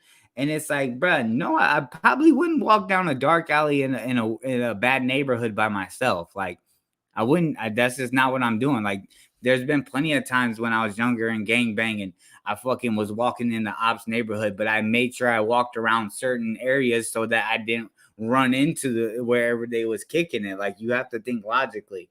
So, I just thought it was funny to see the uproar that had happened and how many people were upset with me because I asked that question. And it's like, bro, in life, men and women have different privileges. Like, I'm pretty sure if I was stuck on the side of the road and my tires pop, no guy's gonna stop and help me. But if it was a woman, yeah, for sure, guys are gonna stop and help her. Like that's just what it is. Because that's just how life works. So it's to me, it's just it's illogical for women to get upset when that question is asked because it makes you actually think. And what's wrong with that? Contesting your ideas or your opinions is good in life so that you're not in an echo chamber and just having a group of people that agree with you, but in reality, it's a completely different type of fucking story. So this movement has been all about. Sorry, I went on a tangent there. I went on a little rant, but let's get to it. And acting like they don't have rights and acting like they have it pretty hard in the modern day world. I can't think of a single thing that I don't have that a guy has, or that they only have. I would say the one thing I would say is the safety thing. That's the only thing that I would say is that women are disadvantaged from by nature. Women are not as physically strong. I mean, you're physically strong, but as physically. I will say this. I actually disagree with her on this point. I'm surprised this is the one we disagree on. In terms of safety, like men are overwhelmingly the victims of violence. Sure, it's at the hand of other men, but it's like the idea. What'd I say? I'm telling you, when you read the data, when you read the numbers, it says a whole different story than what these women are preaching out here. That men have this privilege of safety is like, no, we don't. I don't buy that whatsoever. We don't have the privilege of safety, but if there's something that happened, I was about to say, if there's something that happens, we're more likely to do something about it. But no. But no. The minute I said that, I was like, yeah, we're more likely to do something about it because we're stronger. But no, the aggression is going to come to our way still. If someone comes with a knife, someone comes with a knife at me. Someone comes with a gun, shit. It's just that it's a feeling that they can't do anything about it, right? They don't feel as safe because they're walking. People are gonna think twice to fight me and to fight a random girl. But yeah, we are more victim crimes. Yeah, it's not that men are safer. I'll tell you, men are definitely not safer. Is that we just, as a society, care more about women's safety because we consider them a quote-unquote vulnerable population. It's the same thing with kids. The amount of times people talk about protecting kids, you would think there's an epidemic of like kids being abducted every single day. But the truth is, vast majority of violent crimes happen against adult-oriented males. So we want to protect kids, and it's a very logical thing because they're a vulnerable population. In that same token, we view women kind of similarly. But dudes getting murked every day. Listen. Now, when he said that point, there's a lot of fucking women that will get really, really upset. Oh, what are you comparing me to a child? No. It's you're overthinking the comparison. Kids can't fend for themselves. They're children. If an adult runs up on them, it's hard for them to defend themselves. And like this lady on the screen just said, like women, like, yeah, you have the exceptions. Women can be bodybuilders and, have muscles and have strength and everything. Yeah, you have the exceptions. But for the majority of women, they're not built like men. They're frail. They just don't got what men have, and it's okay. But they'll try to take that comparison and use it and blow it up for nothing. And it's like, bro, like it's just it's in society. That's why why do you think men go to war and they say keep women and children at home? Why? It's because it's biological. I'm going to talk a little bit more about like the judicial system when it comes to, let's say, domestic dispute. If a woman calls the police, they automatically show up, arrest the man. The Duluth model, I think is how you pronounce it. And that's already in place. It's not necessarily like a right or Hold on, let's read this. The Duluth model focuses on men who commit the crime of domestic violence and female victims. Its theory is based on an understanding of male power, control, and dominance as culturally and historically. Hold on. Sorry, I burped. Pervasive and let me read that. Culturally and historically pervasive, in which allowed, if not encouraged, men to control women, sometimes using violence. National Institution of Justice, Crime and Solutions. All right, whatever. Thing, but it's certainly in all of the police departments, is if feminism is all about equality, why would you automatically arrest a man? When they arrest him, his name is in the newspaper automatically. The fact that a woman can say Jane Doe and she doesn't have to put her name out there, what skin in the game is there? And there's so many instances of that. I know men personally who have had domestic violence within their relationship with children involved, unfortunately. And, you know, the woman then in front of the child, and he still, I know 2 instances personally, and he's still fighting to get the child back. That's from the Me Too movement. Congratulations. You guys got that. It kind of invalidates the. That shit went really quick by me. Yeah, I think she's trying to say that's a result that's been around since before. So you know what it is? It's just like sometimes people have a problem with like something they see in the world, so they just mention some buzzword like the woke mind virus. Family courts have been by towards men before Harvey Weinstein. Lady. Her throwing that shit out. Yeah, bro, I get what she's trying to say. Is that ideology? I think is what she's. I guess. I think it's a mixed bag. I don't think the Me Too movement was inherently harmful. It's the Me Too movement when you couple it with something like believe all women. That's when it becomes and the victimization of women who aren't really victims. The prompt is: do women have more privileges? We have privileges simply by virtue of being women. We have. Shout out to this girl bringing it back to the conversation and being balanced. Lady with the sleeve. Shout outs to her. We have privileges in family court, and we have privileges as far as being believed and forgiven. It's something that should be acknowledged. I think she made the strongest case for the privileges that women have. The idea of being believed or inherently seen as some kind of victim worthy of praise or whatever the fuck it is. The family court bias, affirmative action. These are all things that are extremely valid that as a man you just don't have access to. So I'm glad that she was like very concrete, very precise, and then she made a good case. The other ones, it was a little bit iffy in my opinion. But that's like the thing about being believed is very recent. Women were not believed; they were dismissed when they were saying shit like that, and that's why the Believe Her movement happened. Because they were dismissed. They were in the past whenever they were talking about the stories. Oh well, if you did that, what did you do? You know, what did you do to get in that position? Or but the problem says women have more privileges today. Mm-hmm. So yeah, did that shit exist in the past? Probably not in some cases, but today that's definitely yeah. Can I have the disagree step forward?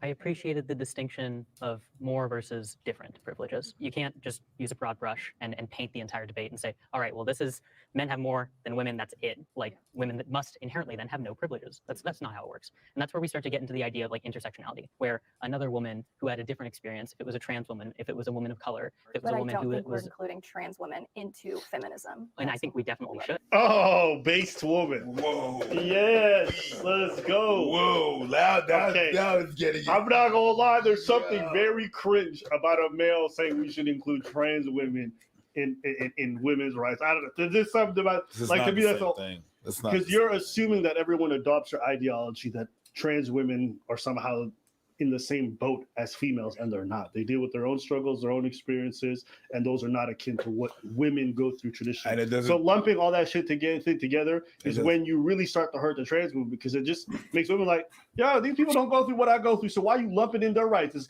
You know what you're doing to women? You're LGBTQing them. Yo. You throwing in other shit that ain't their experience into theirs and then say they gotta adopt it. That's a no. That's an L. So shout out to this woman because I agree. And there's just something really weird about male feminists that always makes me uncomfortable. Yeah. I think it's just there's a lot of things there. I believe that there's also the fact that people have been dressed in sheep clothing. Wolves have been dressed in sheep clothing. So it's like it's very weird where you have that thing happening. You're like, no, yeah, facts. I completely agree. Like, sorry guys, if me interjecting in the video is annoying, just let me know. I'll let it play out. But I completely agree. Like, trying to equate transgender women that transgender into men as like and trying to say what women should want or do or whatever it may be is really awkward. Like, bruh, like pick which side you're on. You were born a woman, but then you wanted to live like a man. So you like trying to speak on women this, women that. Like, bro, that don't make no sense to me. Like, okay, but what's in it for you though? Because it's not about that equality thing. So what's I've seen too many people lowering people's guard with that shit. Saying that they are, oh yeah, I'm pro-black and they're white. And I'm like, are you hiding fetishism? I can't help it. Okay, you know what this is? What? This is their blue hair. This is that I'm not special, I'm different. Yeah. I'm doing this for them. Because sometimes, especially when they talk about this with other people who don't share their political views, there's an air of condescension. I'm like, bruh, you're not driving. Why are you talking so loud? I've had some white. You know what I'm saying? Like, you a passenger. Chill out. Why are you trying to drive I've the had car? some white women do some shit like that. Yeah, trying to lecture me about black stuff. I'm like, yo, you don't get the. You're not telling me. You lecturing me. Take a back seat, like when you try to explain. It's funny because you're a man and you're explaining to a woman things about feminism and being a woman and stuff like that and why they should or should not. And then shouldn't you be all about mansplaining? But that's what you're doing right now. That's what you're doing. You're trying to explain the experience to someone. That's weird. I don't know. I have a hard time with that. Here's the thing. He might not be wrong, but there's just something super strange optically about a man lecturing a woman about who should be included in women's rights. Yeah. And she doesn't have like some fringe view. She has a popular view.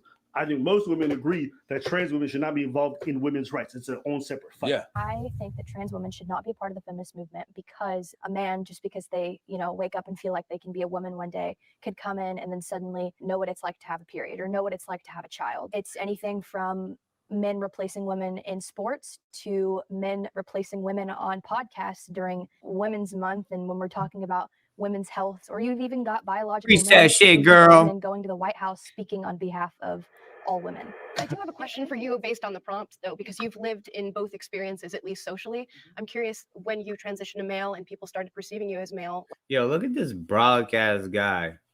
Bruh. To me, when guys are male feminists, it's just because they ain't never got, you know what I'm saying? They ain't never got none. You know what I'm saying? Like they just, they turn a blind eye to the bullshit that women do and just feel like, oh, if I coincide and support women, then I'm gonna be looked at by all women as this big, strong, masculine guy, and that's what I want to achieve. And it's like, bruh, like, just I don't know, male feminists are super cringe.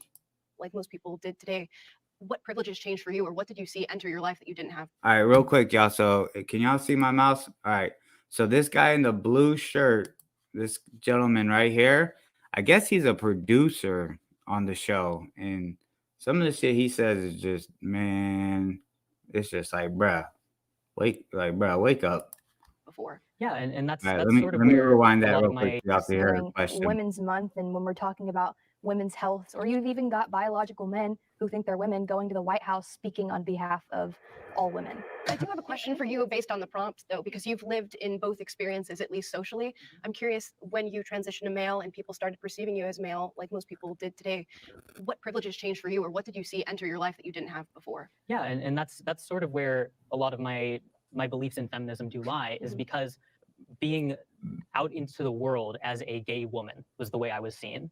Men treated me definitely not nearly as well as they did. I was bullied in school. I had people call me slurs, and it seemed like it was because I was threatening to like the male structure that we are in, where it's like male and female. Because I was a female who liked females, I was somehow infringing on that, and so they didn't like me. Things change naturally when you socially transition and are perceived by the world in a different way. When I transitioned from being perceived as female to the world to just pretty much passing or blending full-time as male, was that I got a lot more respect from other men. People listened to me and took me seriously in a social passing setting. Bruh, see, this is the bullshit that they be talking about. Like, bruh, stop the cap. Stop trying to portray it as, oh, because I then became a man, people started to listen to me. Like, bruh, you know how many men are out there that fucking people don't give a fuck about what they say? Like, what, like How is that like, bro? Come on, stop. Like, and this is the thing: is if you know what feminist talking points are, this is one of them. They'll sit there and say, "Oh, but men are we're not heard out because men are more respected and heard out than women." This and that, and now he's trying to sit there and use it as a point of argument. But it's like, bro, stop the bullshit, dog. There's plenty of men out here that are not heard or people don't care about. Like majority of feminists don't care about men issues, so stop the cap, dog.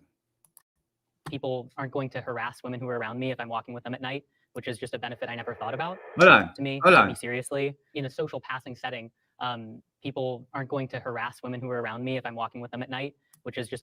Bruh, see what I'm saying? See, dog, this is a shit that's about to really irritate me. Like, bruh, stop with the bullshit. You are literally sitting here painting narratives based off of what feminist talking points are. Oh, I don't feel safe in the street walking, but then this guy, and I notice, when I'm walking with a girl at night, they're less likely to be harassed and this and that. Like, bro, stop the cap, dog. Stop it. Stop the bullshit, bro. Stop it. Just a benefit I never thought about. With caveat, actually, so I say that yes, there are some privileges that women have that men don't, but also there's privileges that men have that women don't. I don't think women are more privileged in our society because I could get a woman pregnant and I could just run away. You can just run away. Technically, by that definition, she can run away too. There's women, but the courts are coming for that booty. And I wouldn't call that a privilege. Yeah, I get her pregnant and be on the run from the law. Privilege. Like you're gonna have to pay at some point. That's the first time out here being a fugitive. Yeah. Try not paying your child support for you going to jail. And there's enough cases about that. Yeah. At the end of the day, like I don't see women having more privileges than men because we don't have the same. There's no way to objectively measure it. Well, and in the scenario that you pointed out, I mean, if a woman was pregnant, she wouldn't be able to get an abortion in most in some parts states. of the country. Yes. In some states, that's a major disadvantage. Yeah. You know that guy is? He's one of the producers at Jubilee. Who would have thought he's a feminist? Shocker. You can't get an abortion, but children can go get a gender change at 12 with a Feels parent like you're at very 15 fixated on that. without consent. That's not true. It feels like you're very fixated on that. I know the laws as well. I went through this. I know, in some states you can, and in Thailand you can go at 16 and get your everything cut off. Guys, it's less than 5%. I know. It doesn't matter. It's such a small subset of the population. But you can't say that about it. Does matter though. When you have a child, you're not a That's parent. between the parent and the child. Can I ask you a question though, or ask the group a question? There's more world leaders who are male, and typically I think Good, leadership. that's a good thing. I know it's. Damn, lady, can you chill? Just chill. 2 seconds. Did you see how she wearing her titties out? She hasn't been chilling the moment she walked off set. Yo, chill 2 seconds so we can understand a point. That's probably not even the point that he was trying to make. Jeez. Find out what he's saying. It's weird coming from me, but I do want to know. It doesn't bum you out that it's less likely for a woman to become president? I don't feel bummed out because I know that if I want to pursue something that I want to do, I have every capability to do it in this country. I don't feel bummed out. Women should not be in positions of extreme leadership like presidents, et cetera, because we're too emotional. Hey, shout outs to her. She's not just spewing the red pill. She came in dressed as a red pill. Yeah. Shout outs to her. Let's listen. 2 red pills. She said, you're too emotional, ladies. You can't be leaders. Let's listen. Your question about leadership, I think, is a very poignant question because a lot of people are asking that. Why don't we see more female presidents? Why don't we see more female CEOs or Fortune 500 companies? And again, it goes back to those gender differences. There will be women who will be exceptions to the generalized rule of what it means to be feminine. And those women you will see succeed in extreme leadership. But we should also discuss what the conditions of extreme leadership are. We're talking 80-hour work weeks, subscribing yourself to your career and nothing else. This is the most logical woman on this panel. Salutes to her. She's the most logical.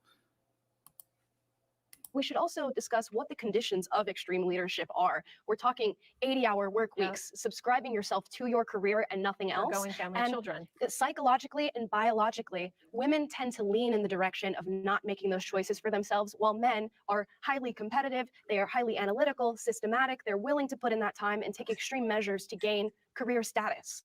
That's a better argument than we're emotional. That's That's a way better argument. She than, illustrated the points very, very well. Yeah. I think having her on the panel is probably the best decision they made. So Yeah. Yeah, fantastic. We'll leave his head. Hold on, what Sneaker File say? I agree with her though. Yeah, I mean, look, I'm on the fence with that idea because I totally agree. Women do move off emotion, so that's why I'm a little hesitant on women such as in the president position. But when it comes to the president position, you always have the president and the vice president. So it could be the woman's the president and then a male as a vice president, whatever it may be, just to balance it out. That's why I think America has a good system as far as the checks and balances, but it can also hinder us in the same thing. So yeah, I don't know. I'm iffy on that because women do move off emotion. So I would hate for something to happen and then the women just completely move off of emotion and fucking start a World War III or World War IV, whatever. If we're not already about to be in a World War III. Yeah, but I think the other girl gave a logical explanation as to why men are in those positions of power, because they're willing to put in the 80-hour work weeks. They're willing to, do what they have to do to get there. Some women just want handouts and easy pickings. Granted, there are women of exceptions that will, go out there and grind hard and do what they got to do to become, a boss, a leader, whatever it may be. But, it is what it is. And I just think some women complain about it just to complain. And it's like, bro, like, if you're so upset about it, why are you on a panel complaining? Why are you not figuring out how to become president? Why didn't you take the steps to be in a position of a power or a CEO of a 500 Fortune company? Like, why didn't you do it? Like, if it's possible here in America today. Like, it's definitely possible. It's not like we live in a patriarchal society. Yeah. I mean, it depends on the choices. Is it true that women report higher on narcissism? Sure, but men report higher on levels of aggression, which I think in a leader can sometimes be a very bad quality too. Typically, the people that are more in power are going to have male attributes. Sneaker File, and that's why women choose not to do necessarily those jobs, and the ones that do usually quit. And we see that in law firms as well. Law firms, people are talking about, yeah, we need to have more women. We need to have more women. The amount of people that quit those positions of powers or the highest positions are higher when it comes to women than when it comes to men. Exactly. In an egalitarian society, it's about having that choice to make that decision.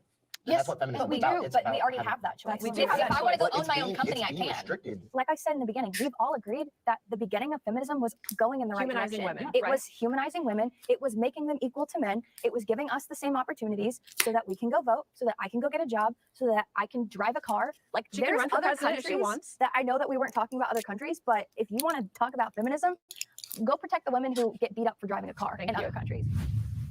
Men are falling behind in society. I just think, we have amazing.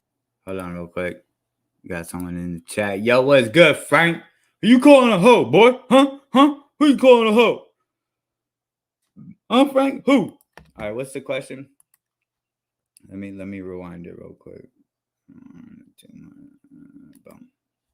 About feminism, go protect the women who get beat up for driving a car in other countries. Men are falling behind in society. Men are I just falling think, we behind have in society. amazing men here today. It's Oh, an honor thank to be you. on this You panel barely with know you, to see this masculine energy. However, I know that men are not able to be men anymore because of the feminists, modern feminist propaganda. I coach men in my practice and they tell me, like, I don't even know what I can do on a date anymore. Can I ask a woman out? Am I going to get in trouble for this now? Like, I really like her. I kind of want to put my hand around her waist, but maybe that's going to, I'm going to be all over social media, this kind of thing. And I think men don't have the balls anymore to just stand up and be a man, be dangerous, be fierce. I want to respond to a lot of what you said. Please. Does anybody else want? You make a really interesting point. I suspect these guys are going to say men are falling behind because they're so restricted by what it means to be masculine. And so if they'd adopt a more feminine. However, I feel like a lot of the reasons why men can't actively express masculinity in a positive way is because of the patriarchal structures that we have. Let me just listen. What? You know what? I've heard it 100 times. It gets so tiring after a while, but let me hear it. We cannot be man because of patriarchy. Listen why. At least hear him why before we make a judgment. Part of where I'm coming from with this is I'm trans. So I was born female. Now I present as male. I came out socially and medically transitioned at 18. Okay. The feminist movement is what helped me feel empowered enough to be who I am and be a man. And no disrespect to your process. I know it's a very strenuous thing that you go through, but I see a woman still. I feel feminine energy from you. Damn. Hey, yo. She said, yo, you may claim you a man, but I can still feel the femininity on you just seeping out your pores. Emotional damage. Why are you gonna go out like that? Why? Hey, listen. This is an open discussion. They share what they really think. I think it's hilarious just to be like, so I've been working towards this my whole life. Yo, what the fuck is going on in the chat? Name ? How to make an egg casserole by how? What? I don't even know what that is. It must be a fucking spam. Damn, we are listening to women's rights and Frankie calling everyone a hoe. Mello's first spammer. Chill, Frank. Golly. The feminist movement helped me be a man. It's crazy, dog. So crazy. But bruh, only from a transgender would you hear that fucking statement. She said, I smell pussy. Is that you, Mason? I smell pussy. Is that you, Mason? Yo, look. Damn, great minds think alike. Look. He said it, and he said it. All right, y'all, let's keep it going. Y'all crazy. Yeah. You failed. Yeah, I see. She's looking at me like, it's not working, buddy. That's all right. And totally so when you respect say that. you're a man, then it's like, I don't see that. Maybe it's the editing, but to come, you say. Hey, listen. Provide a little bit more, my girl. Maybe she didn't. You was ready. You was ready to go in. That looked like a cut, though. That looked like That a looked cut. like a- Maybe she said some flavor and shit. Yeah. And they were like, "Yo, That's transphobic. we're Jubilee, but we're gonna cut that." Yeah. That's fine. Yeah, like he has this. You have a daughter. Do you really want to be guided by the ambiguous? Define yourself as however you want to define yourself, and for her mind to be molded and shaped by men who, no disrespect, women who turn themselves into men and then turn themselves back. And a lot of dissatisfaction. Wait. What'd she say? I really want to hear what the dude with the fucking Crocs has to say. I need to hear what she just said. Yeah. That's fine. Yeah, like he has this. You have a daughter. Do you really want to be guided by the ambiguous? Define yourself as however you want to define yourself, and for her mind to be molded and shaped by men who, no disrespect, women who turn themselves into men and then turn themselves back. And a lot of dissatisfaction. I kind of get what she's saying. Not really, in a sense I do. Like, she's saying, would you want your daughter to be guided by someone that was once a female and then turns into a male and then goes back to a female? Yeah, no, I don't want my daughter to be guided by that. Oh, shit. About to spark it up and get ha. Oh, shit. There we go. Hey, listen, I ain't mad at it. Even if I don't agree, let her do her thing. That's what the conversation is. But I'm just saying, I was just taken by surprise. But someone said, I don't see trans women as women. That's what she said. She said, I don't see a trans man as a man. She said, that's what she said. She said, your process is disrespectful. That's what she said. Okay. Say there's a lot of dissatisfaction when the root of the problem wasn't the gender, it was everything else. Let's slow down. I feel like rates of detransitioning, but that's not percentages. That's also a minority. It feels like you're bundling a lot of ideas, which makes it hard to respond. But because there's so much data to support. Can you repeat that? What's the main question? Do you want your daughter's mind to be formed and shaped by a society that tells her it's okay to be masculine and to be a man, and that she doesn't need a man, and that it's better off for her to be alone and put her career first and not have children? I think it's more likely than not that she'll probably follow a more conventional path. If my daughter grows up and she wants to dress like a boy, like great. If she, for whatever reason, is experiencing gender dysphoria, like we would navigate that together. But that, to me, it doesn't scare me. And I would all the more want to live in a world that... I feel like that's sad because because my son, I encourage him. I say, you are to be, and I really don't care the backlash. You're supposed to be attracted to women. I Isn't that tell a lot him, of pressure? and I ask him, What who if are- he's not? because life for transgender individuals, and my son's African American as well, is very freaking hard. I don't know if we Yeah, can that- swear. I'm sorry. You can. I'm not gonna tell you how to parent because I think that's their child. But I mean, rejecting your child's identity if they carry it over a long period of time probably has negative effects. Like my kid, she said you have to be attracted to women. What are your kids gay? No, you're going to be attracted to women. Do you think that's going to make them better? You don't think you're going to put them at risk for self-deletion because they're not attracted to women? You know what I mean? Like, I'm all fine for wanting to enforce your household how you want to enforce it, but you also have to understand your child isn't what you want to mold them into. Your child is still its own individual to some degree. They may be attracted to women, they may be attracted to men. You can't choose that for them. You can try to influence them. You can have those conversations. You can take your time with making any decisions. That's your parenting. But you can't choose for your child who they're going to be attracted to, what all these things are going to be the decisions they're going to make.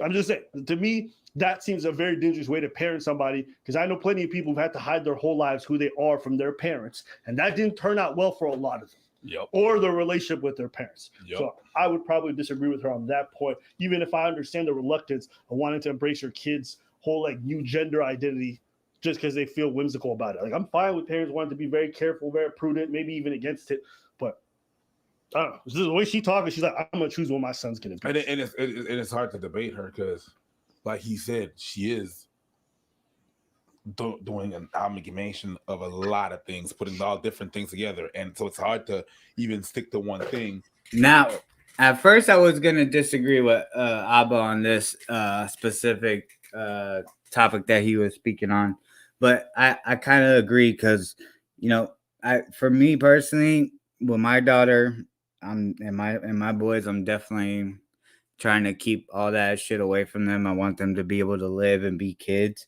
Now, as far as what they do with their life when they're of age, 18, and out there in the world, that's on them. But I'm definitely not about to let them be subjected to certain shit and feel like, oh, this is the way to go because everybody thinks it's cool to do this or be this or feel this way. Like, bro, nah.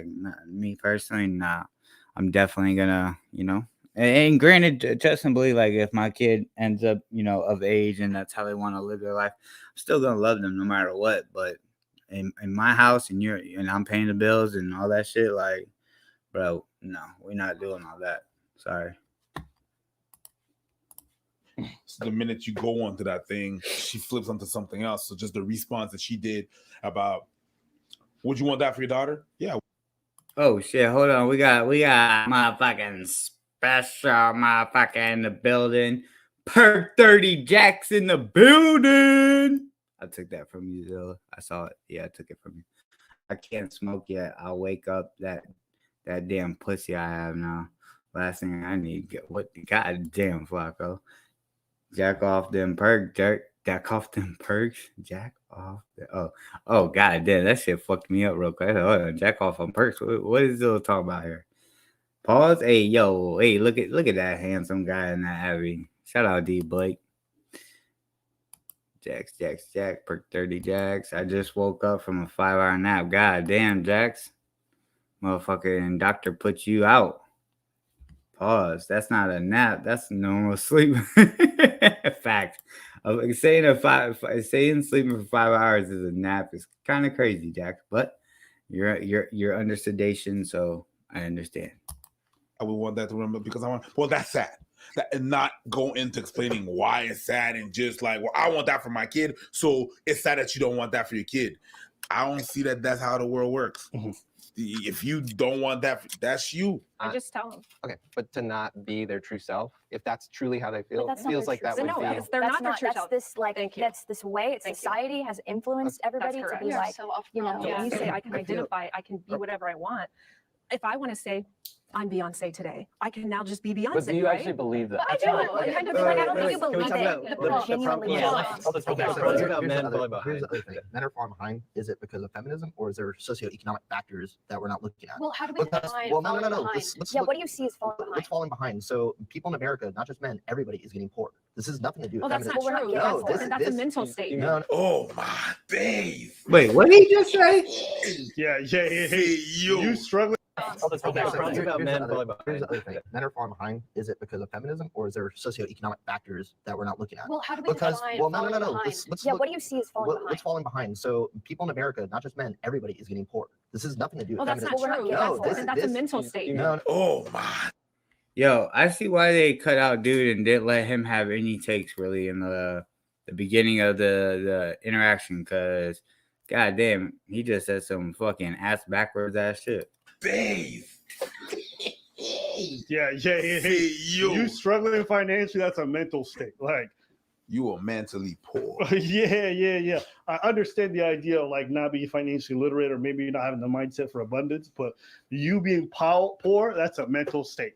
Meanwhile, gas and the cost of living and rent is through the roof every fucking where. Like, come on, bro. No, it's not true. This is economic data. We're falling behind. Well, you can blame the president for that. Okay, and the other thing is, what do you define as masculinity? It can be subjective. Tell us, what do you define I think masculinity is whatever you want it to be. That's not an answer. You can't just say masculinity is whatever you want it to be. This is like the whole thing I have that's so retarded with this ideology. It's like a woman's whatever you want it to be. So then why do you want to be a woman? What are you even subscribing to?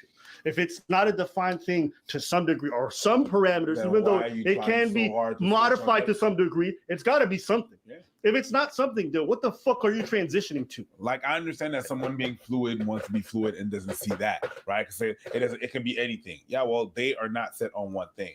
But to all the people that want to transition, they are basing themselves on an idea that they have. If they don't feel comfortable with what they have, then it's considered one thing.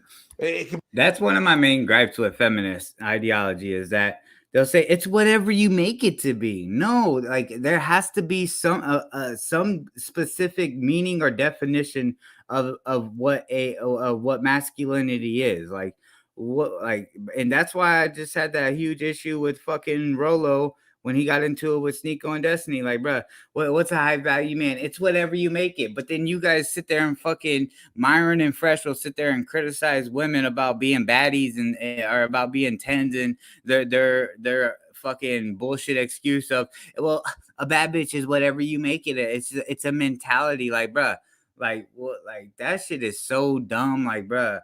And to me, this really speaks to, and I know this can be controversial, fucking Aiden Ross and certain people that have said it have been under fire, but like there's a transgender person on here and they are identifying two genders only.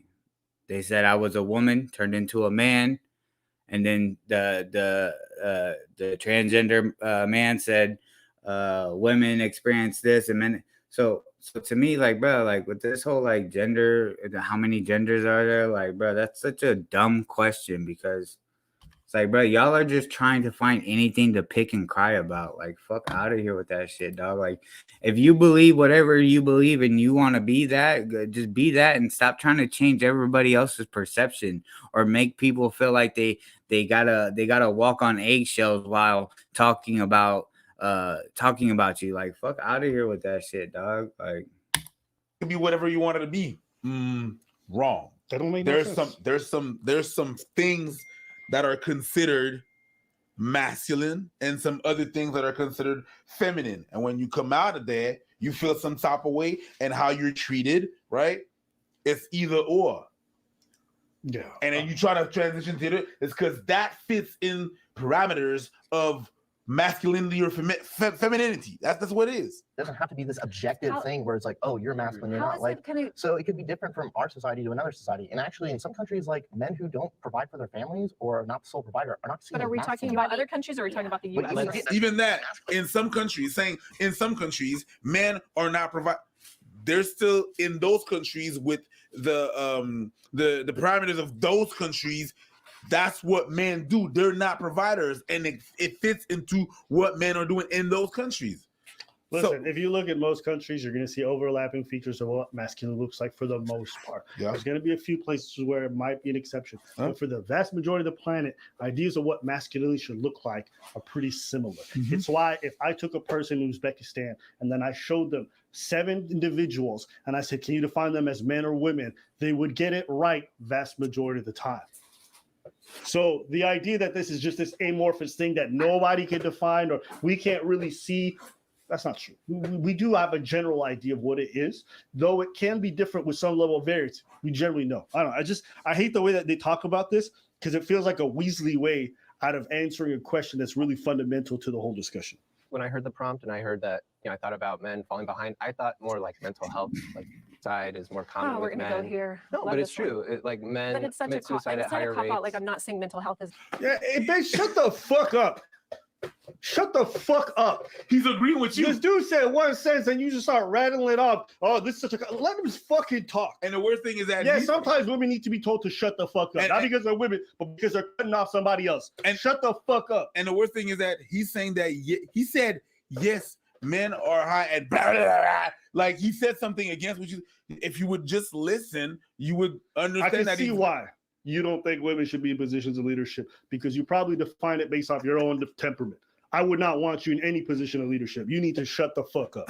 An issue. God It is damn, an issue. Abba. Obviously, a lot of men are experiencing a lot of pressure. We heard like the term death of despair. Men are committing suicide more. Men are dying from alcohol-related illnesses more, and they're also dying from drug abuse and drug overdose more. Correct. And that's an increasing trend in society. Yeah. And then you see educational gaps. No, there's no denying that. Like young men are abandoning colleges at a rapid It's a lot of pressure to be a man. They're also Like, far they're- lonelier than women are right now. And Yeah, women are the Hold least on. Can I obvious. finish my point? Sorry. I'm like, don't let me lose my train of thought.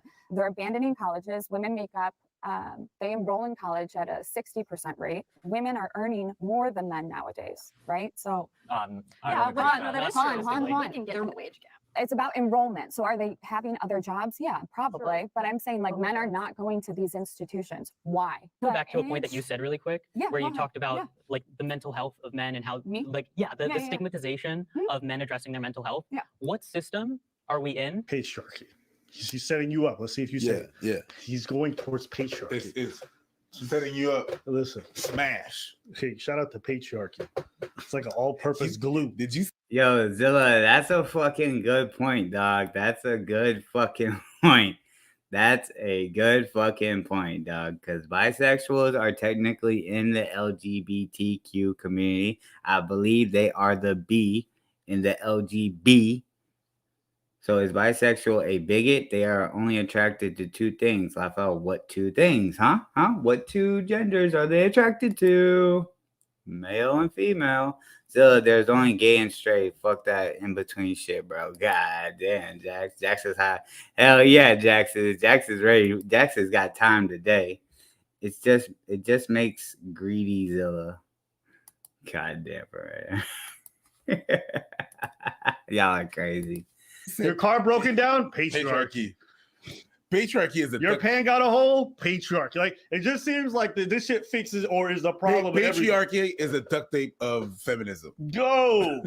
You see that all shit everywhere. purpose, all around us. Yeah. So we are in a patriarchal system. Hey! Patriarchy. Patriarchy. Hey! Patriarchy. Patriarchy. Jesus Christ. Acting like patriarchy didn't build some. It's so crazy. They'll blame it on patriarchy, but that transgender went from woman to man. So you're essentially taking part in the patriarchy because patriarchy is ran by men, right? So how does that even make sense? Why would women be transgendering to men if there's such a patriarchal society? Like, isn't that what you guys are supposed to be fighting against? I'm confused. Some shit. Hold on, let me tell you. Those So are the the way- bounds we are within currently. There's a That's lot toxic masculinity. What up, Eagles fan? I'll encourage you to let the other person finish the point, and then of course you can take it forward, but let them talk. Just The real same quick, thing. the systemic structures we are in Yes. are patriarchy. That is what has caused men to have this massive stigma around mental health, where we don't feel empowered to reach out. Men tend to not go to therapy. That leads to suicide. That leads to all of these big things. That's not caused by feminism. That was happening well before the feminist movement. Okay, I'm gonna just say this. Maybe you believe in the patriarchy and all this, whatever. You need to demonstrate what it looks like. Just saying that fucking word and why it stops us from going to therapy. How does a patriarchy do that? In what ways? Okay, I'm just so sick and tired of hearing the word patriarchy as this amorphous power structure that nobody can see, but everyone believes is there. And you don't explain how it tangibly affects us or touches us. And vast majority of the time that people say it, I don't know what the fuck they're talking about. Do you? Yeah. How is it stopping Nope. us from getting, what is it like? men saying therapy's stupid? Is that like, how common is that? Like, I want to hear some examples. Don't just say a fucking word and assume everybody has, because nobody knows what you're talking about. The patriarchy is Jesus. Everybody believes in it. Nobody sees him. Nobody. That's but facts. it rules everything. It is Jesus. It's God. Sky Daddy been doing this thing. Yo, appreciate shit for that. That's a fucking hilarious comparison. Stop calling it Sky Daddy. I can't. It's like when you're praying, instead of saying him, and you're like, yes, Daddy. That's weird, bro. Hey, listen. You calling him Sky Daddy? As long as he's weird, a father, bro. don't matter what name you use. Came into these new waves. There's a lot of psychiatrists, psychologists, and economists, professors, all these people coming out saying that the actual psychology department is feminized. I know. I'm processing what you're saying. The psychology It's weird, but the department? way that everything's processed is for women. So women. Between 1995 and 2015, the number of women within the academic psychology workforce more than doubled, an increase of 126%, and their representation increased from 37 to 53%. American Psychology Association. So the representation went up by what is that? I'm fucking drawing a blank. God damn it. It's about 16%. Men process information differently. Men are like this in their brain. Women are, it's all over. And like, what the hell does that mean? Well, it's it left means brain, right that brain. when you I wish it was process, that like, simple. men need to solve the problem before they can process the emotion. Women are emotional. react on emotion. Yeah, that's it. But so women have a tendency, not a tendency, they do better with talk therapy. That doesn't always work for men. Men do better when they are kind of working with a coach or somebody that's going to be like, this is what you have to do, and then come Like back massive to how you action do it. That's why mentors So- work. That's why men He need had a help. thought though. Can we let him finish his So thought? the same problems with the military, a lot of suicide rate.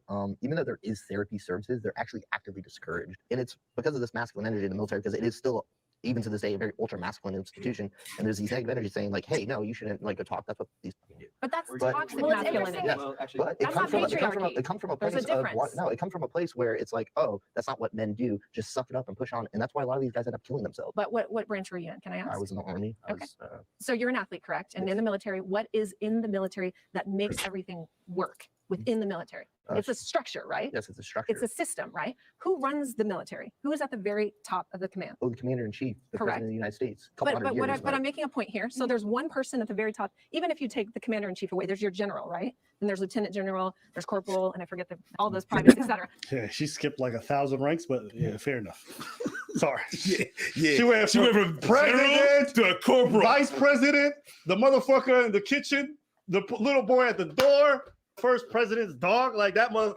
So you know how you're below the fucking dog in the chain of command, right? That's why it works. Because there's the dog and then there's the president. Sorry. She went from general to corporal. I'm like corporal, like one above fucking private. I don't know. It's just funny. It's just funny. It just made me laugh. I'm not gonna lie. It's just the way she described it. But okay. And this guy, he sit back and like, yo, what the fuck is this bitch talking about? But he's a feminist, so he can't say the B word. I said it for you, bro. There's a system. One person is at the top of that system, and he has supporting members underneath him, all the way down to private. And that's what patriarchy was. Quote, patriarchy was designed. It's a system of one person taking a leadership position, and they make decisions for the greater good. Utilitarianism. You see that face? That's that. What the fuck is this bitch talking about? What are you talking about? Yeah. Basically, but I know what she's trying to say. She's trying to make the point that patriarchy is good. It's not all bad. Yeah. And she's trying to make the difference between toxic masculinity, which is an umbrella term for everything that is masculine. And there's a difference between patriarchy and people. The thing is, she said a lot of goofy shit, but I think where she's going is that when people say patriarchy, it's bad. It's always bad when it's actually just a thing. It's not inherently bad, and people say, "Well, it's a patriarchy." It's like, no, it's not necessarily bad. Right now, what she's describing is a hierarchy. Yeah. Essentially. And she's saying hierarchies are good. They're necessary for the system to work. Yes. Generally. Let's listen. Of all, meaning Yo, chat, do you think hierarchies are good for society? Well, I guess anyone that's here. Do y'all think hierarchy is a good thing for society here in America? I heard the girl in the red has no gag reflex. God damn, Frank, how you know her, huh? And look at them tatas. Them tatas is just booming. Frank, that's a guy. Wait, you're all right. Yeah, I see what you tried to do there. In the family unit. That's not really what That- patriarchy And actually, that's It that's is. a I very- looked that's- up the definition. That's actually a very. I literally looked it up yesterday. I feel, No, you're I good. feel like I I really lost. need the male feminists also to respond because I feel like they've spoken 20%. Once they're done with their thought, feel free to interrupt, but let them finish a sentence. Yeah, like good feminists, shut the fuck up and let the. It's funny that the anti-feminists have shown a way more traditional, quote unquote, masculine energy. Yeah. Than the male. Okay, hold on. No, you're I good. feel like I really need the male feminists also I really need the male feminists also to respond because I feel to like respond because I feel like they've spoken they spoken 20%. 20%. Once they're done with their thought, feel free to interrupt, but let them finish a sentence. Yeah, like good feminists, shut the fuck up and let the. It's funny that the anti-feminists have shown a way more traditional, quote unquote, masculine energy. Yeah. Than Did the you see? male Did feminists. you see when the girl And I went? think that's also part of why male feminists lose. Yeah. Is because they just sound meek. And Yeah. weak. You see when Now, the it may girl? not be true, but I'm saying the perception of them is weak and meek. And you're seeing in this conversation, it feels very similar. It looks like they don't command respect. It looks like they're No. not treated well. It's a girl that said to the guy, "Hey, girl." He was not finished with his point. Let him finish. It's a girl that said that. Okay, I want to talk. I'm gonna talk. I mean, All right, before he gets in, let me see. Wait, what's going on? Supposed to be battling D Blake in permanent 3-way battle. Pause. Last time I spoke with Perm, he said you wanted in, so let's do. Alrighty, 4-way battle. Yeah, hierarchy all day. Hierarchy is just how things are, bro.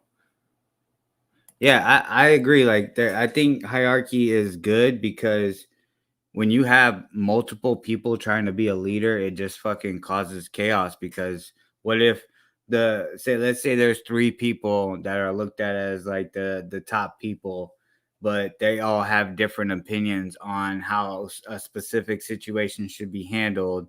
Then it's just going to be bickering and arguing, and there's never going to be a solution or common ground until shit either hits the fan or it's about to hit the fan. So yeah, I agree. There definitely should be a hierarchy in society as is, whether it's at a job, in a relationship. I guess it could be a no, because even in a relationship, someone has to be able to make the final decision. Granted, yes, you could take the other person's opinion, but there definitely has to be a hierarchy in a relationship. That's just because, like I said, if the 2 people are equal and can make an equal or make the same decision on a stressful situation, and they're both not on the same accord, and one's thinking with emotion, the other one's thinking with logic, the problem's not going to get solved. So yeah, and that would go for anything, whether it's in a job, and school, wherever it may be. Yeah, I completely agree, guys. I completely agree. Perm was telling me about that. Fat Boy Kicks, what's good, Fat Boy Kicks? A council is chaotic. Yeah, most definitely. A 4-way, huh? No pause, huh? Yeah, that's what I was like. Yeah, yo. Damn, Mello would pause the vid at that point in time. Oh, you're welcome. You're welcome. You're welcome. Yo, Eagles fans like my pants getting tight. All right, let's go on and hear what these male feminists gotta say, because they've only spoke 20% of this whole video, I guess. I do think men are falling behind. I feel like the world is just changing in a way where men don't have like a natural place to fit in, or it's not as intuitive as it used to be. And I think men are alone. I heard you throw out the word loneliness, and that does feel true. I just don't think that feminism did that. I just think like the world is changing. What you said really resonated with me when we define falling behind. What I think about with men is that high suicide rate, that likeliness and proclivity towards violence and aggression. I think about loneliness and not being in relationships with which young men are struggling with a lot right now. And where I feel finding common ground and feminism does get right in a sense is that we should expand our horizons as far as how we view masculinity. Men should be able to cry, they should be able to be vulnerable, and that's something that we need to access. But also, these men who are feeling disillusioned with the world right now, they are seeking out male figures. We've seen, the rise of the Jordan Petersons or some of the personalities at the Daily Wire or the Andrew Tates. They are seeking out somebody who's telling them, I want you to access those masculine traits and harness them in a way. I would say Jordan Peterson's probably a more healthy role model for men than, say, an Andrew Tate, but men are going towards these more aggressive, masculinized traits and seeking out men that are trying to harness that for them. Shout out to her. I don't know. She's my favorite. Before they say what they say, I want to go back real fast to what the dude said. I think he said, It really resonated with me when we define when it's a girl does get right in a suicide rate. Like a natural place to fit in. It's a girl that said that. Okay, I want to talk. I'm going to talk. I mean, I do think men are falling behind. I feel like the world is just changing in a way where men don't have like a natural place to fit in, or it's not as intuitive as it used to be. And I think men are alone. I heard you throw out the word loneliness, and that does feel true. I just don't think that feminism did that.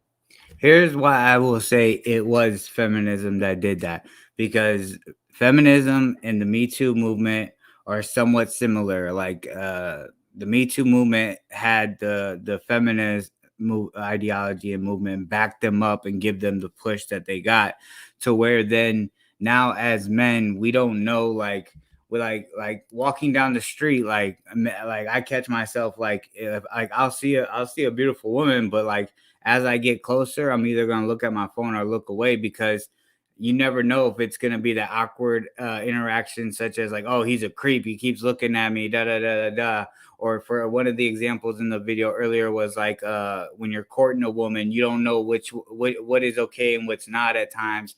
When you first meet a girl, like some girls don't like when a guy hollers at them in the street. They call it catcalling. They think it's just, they take it as disrespect. So like men have been over the years have been like, yo, we don't know what's acceptable. So we just fucking, you know what I'm saying? We try to either get to know the person and have somewhat of an interaction. But if things start to feel awkward, we get out of there right away, because it's like, yo, you never know what a woman's going to try to do is paint you out to be a weirdo. Like, look at the women that were doing the gym shit on TikTok, like painting out guys to be creeps that were just at the gym. So it's like, you know, women have played a huge part as into why guys aren't just hollering at them like back in the day, or, you know, coming up to them and having conversation and trying to get to know them on that level and, you know, have game and such. Like, granted, you can do that in some situations because you may know a girl a little bit, whether you had an interaction on social media or wherever it may be, and things were cool. And then when you see them in real life, you know, it's a little bit not of a awkward situation. So, you know, there's a little bit more room that a guy can move. But, you know, women have made it, not all women, but a good amount of women have like, oh, I hate when a guy cat calls me or hollers at me in the street and says, yo, hey, what's up? What's your name? Can I get your number? Like, there's been plenty of videos I've seen of women saying they hate when guys do that. That's super creepy.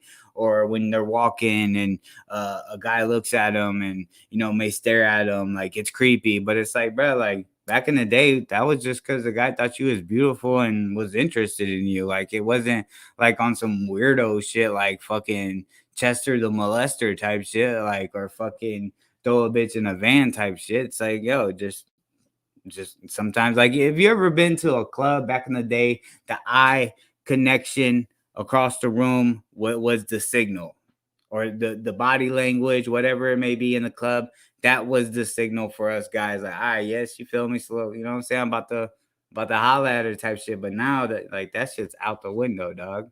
Like, women won't even give guys their number. They give them their IG account, which honestly, I guess could be a benefit to a guy, because as soon as you see her IG account, if she's fucking completely got fucking thought pics up the fucking wazoo, you know, okay, I can't take this bitch serious. I could probably hit, but I got to dip afterwards. Like, you know what I'm saying? So it could be a benefit that they give you at their IG. If you're rich, you can catcall all day. No, yeah, facts.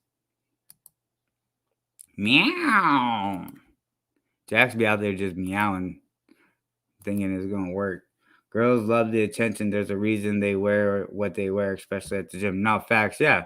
Yeah. And that's another bullshit argument. Women, I wore this for me. I did my makeup and hair like this for me. It's like, okay, yeah, that may be 5-10% truth, but the other 90-95, you did it to get attention from guys. So it's like they try to take this like stance of like, I don't need no guy, I don't need their attention, I don't do this for them. Man, fuck out of here. Like, women been doing all that shit to look beautiful for men. Like, what do we like? I swear this new generation is gonna be completely fucked, dog, because they're just like me. I do it for me. I don't do it for no guy. All this extra shit, and it's like, bruh, stop the bullshit. When you break down the brass tacks, men do shit for women to get their attention. Women do shit for men to get their attention. Like, what the fuck we talking about here? Or could you, or you could rent a Lamborghini, Perm? God damn. Well, see, that's the thing though, is the guys that do the Lamborghini shit, that's because they ain't got no game. They wanna be flashy. The single was, oh my god, but they want to be like Fresh and Fit, like Fresh, that guy from Fresh and Fit. He gets all the Lamborghinis posted on his IG, watches and chains, and standing by people that are either celebrities or have status. He does that shit because he ain't got no game to get women. He's got to use those, like, look at my IG. Or, check me on my IG, and then, the girls see all this shit and they're like, oh, this guy's got money. Like, I'm cool with hollering at him no matter how weird he is. I'm just trying to get some money off of him.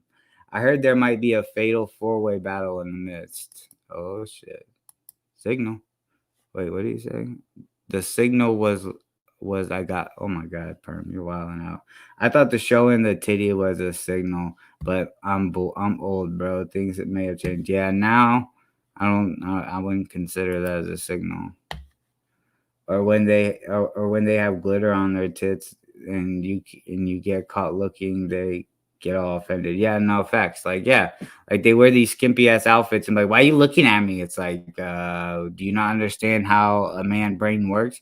We find women attractive, and when women are showing more of their body, we're of course gonna look. Like, that's what, like, sorry, we're attracted to you. Like, oh, like, it's biologically in us. Like, they want men to change what's biologically in them, what biologically attracts a man, such as women's tatas and women's bum-bums. Like, bro, what are we talking about here? Like, bro, they, like, some of this shit that these women be pushing now is just like, bro, it's not logical. I just think, like, the world is changing. What you said really resonated with me when we define falling behind. What I think about with men is that high suicide rate, that likeliness and proclivity towards violence and aggression. I think about loneliness and not being in relationships with which young men are struggling with a lot right now. And where I feel finding common ground and feminism does get right in a sense is that we should expand our horizons as far as how we view masculinity. Men should be able to cry, they should be able to be vulnerable, and that's something that we need to access.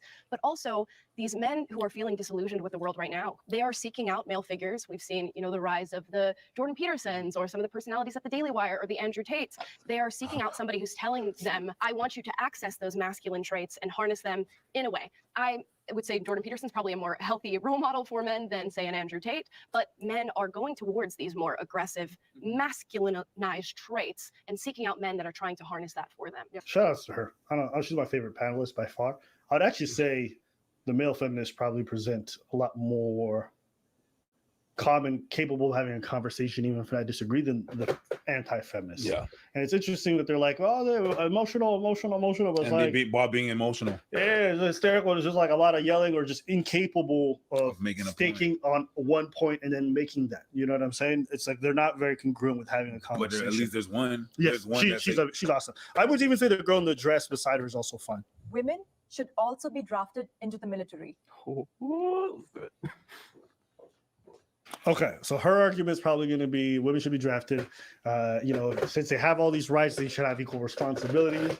And the men are going to say, well, women are just as competent as men, so they should be able. That's why I suspect it's going to happen. If you're going to vote, you might as well be drafted, baby. That's it. Not hard. Very easy. Okay. All right. Yeah, honestly, I kind of felt that was going to come out of her mouth too, because that's some red pill shit. Like, that's just some red pill shit that they always say. Her, Pearl, all these red pill goofballs. Yo! saying the same shit. You know I'm just what? saying. Yeah, but you could have seen that come, but the way you presented it, my friend, that's hey, Bobby, my if you were friend, this that guy- is a 10 on 10. I believe rights come with responsibilities, and we are all responsible individuals. Granted, I'm glad we live in a society where we haven't had the draft since I think this 50 Vietnam. years. Vietnam, Yeah, I think 50 Vietnam. years ago. I do think that maybe like we should relook at the draft and as other options, not just military service. So I was in active duty military, and I was also in the National Guard, and I've fought wildfires, and like I've done crowd control. I've done a lot of other things. If you want the same rights, you have to have the same responsibilities, and I think that's just universal based on what you can do and your ability. I just disagree with this mindset so hard just because the idea of not having women drafted was like, oh my God, delicate flowers. It's like, one, as far as war goes, for a lot of like active frontline personnel, it's just not a good idea to have women on the front lines. It's not good for the morale of the troops, and they're just not effective combatants. But two, it's population. If war is as devastating as it is and so many people are going to die, you don't need as many men as women in order to repopulate and have kids at post-war in order to make sure the economy functions again. It's just not logically sensible to want to preserve your country and then send equal amounts of men and women to the front lines to fight, provided it's going to be as deadly as everyone imagines it's going to be. So men were like, that's unfair, that's unfair. Yes, absolutely. That's why you don't get cramps. Only they can get pregnant. Life ain't the same for the both of us. We're built differently. We have different roles. And so if we're talking about life or death, the preservation of a whole society, you just don't send men and women to war equally. Not an answer you might like, but that's just the facts. This was a very difficult one for me to parse through because I remember when I was getting my birth certificate changed and it was like, all right, time to register for selective service. And I was like, oh God, I have to make this decision now to register. You don't have a choice. I know. So I was like, all right, cool. Drafted, correct me if I'm wrong, would be going into war, would be physically going and doing. No, not necessarily. You can do like support roles, like military. A lot of the roles are not frontline combat. You got cooks, you got intelligence operators, you got clerks, you got vehicle technicians, you got airmen who do repairs on planes, you got people work on ships, you got everything. This motherfucker is low-key foul. I saw, you saw what he did. I know what women should get drafted because we have a lot of positions. Cooks. I shot pause too. You notice that? I took a long time to think of after I said cooks. I'm like, what else can these bitches?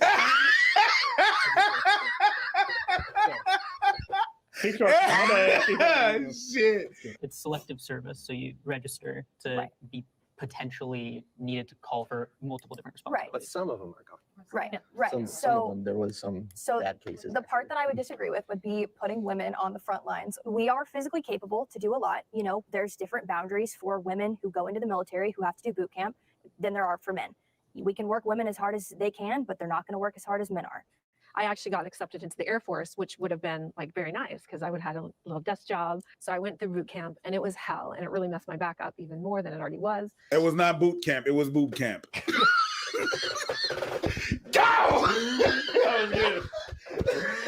That was good.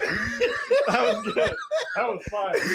I think it seems like a lot of the same discussions keep happening with these prompts, which is back and forth of how much is it nature, how much is it nurture, how much are there like intrinsic biological differences between men and women, and how much does that dictate our behavior and our physiology, our biology, versus how much of that is through social learning. So how much it's our culture in terms of, let's say, Societal like programming on a versus- scale of 1 to 10, how high is your sex drive? Very high. I'm a sex. I'm coach. not asking you. Oh, you I thought you personally. were.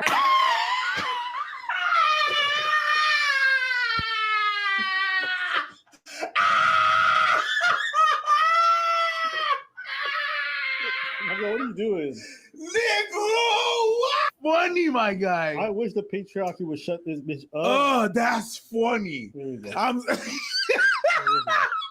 I like how this is. So I wasn't asking you. Sorry. If you ask everyone that, you'll see on average differences between men and women, and because of that, whoever trying to get with the chick in the red, she got a high sex drive. Now's your chance. Go find her. I don't think we should dictate whether or not someone is drafted into the military, because ultimately I think individuals should have the freedom to make certain choices. It's a draft, though. Yeah, and yes. they can go in if they want. It's a That's the draft, military. and what you're saying you don't think people should be treated differently because there can Exactly. be metrics It's that fall outside differential of the data. treatment. That's Of what I'm course, getting yeah. at. So there is differential treatment, but I would say that it's completely reasonable to do that because not only are we focusing on the differential treatment, but we're focusing on outcome. So if I'm expecting somebody to go into combat, which is the reason I didn't walk forward, you should also expect that person on an individual basis to be able to meet the exact same standard as every other man that they are going Which to be is what I fighting said. with. So the Now- military has made a change on that, by the way. Yes, they they have have. a new individual test that's based on what jobs you're going to do. If you're doing more combat Sure. roles, yes, you have to be stronger and tougher, and there are women meeting those standards. That's Yes, why yes, things I are agree. changing. And like I said, I'm not for the draft at all, really. I think it's Agreed. a really bad thing. But if Yeah. it was to happen, like it should be across all boards, everybody gets treated equal. If I could choose the possibility of women being drafted or not, I would choose that they're not. Well, I don't want saying my anyone. daughter to be drafted. I think if you You don't want your daughter to be drafted? No, she'll get this work. I wish they would have. If there's a explained why. if there's a draft, it's not your daughter anymore. Is the country's person.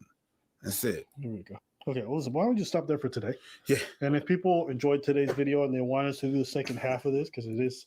God damn, there's a whole nother half to that video. That video must be long as a motherfucker. But yeah, bro, like, bro, it's just crazy how some people will think. I don't really have no closing thoughts on that video because they were literally all over the place, and I agree. Some of the anti-feminists were just fucking interrupting and blurting stuff out, and the chick even went as far as saying, "I got a high sex drive," like out of nowhere. Like, all right, like what the fuck does that have to do with anything? But whatever, dog. Like, I think Jubilee definitely. In this part, why Jubilee don't fuck me, but I think Jubilee definitely panders to a specific group of people and have certain people out there that will push their agenda, let's just say.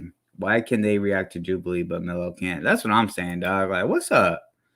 What's up with that? Like, is it because they got 1.95 1,950 something subscribers? Is that why they almost to 2 mil? Is that why I can't do it? Jubilee, what's happening, Captain? Huh? What's happening, Captain? Huh? So we reacting to others reacting to a video. Yeah, unfortunately, Napster fucking Jubilee wouldn't allow me to react to the video. Last Jubilee video I reacted to, they fucking blocked the video, so I had to trim out the whole shit. Now, you know what I'm saying? So I had to kind of do the okey doke around the whole situation to be able to present that content to my peoples. You know what I'm saying? All right, so real quick before this is the last video I'm gonna get to, and then I'm gonna get up out of here.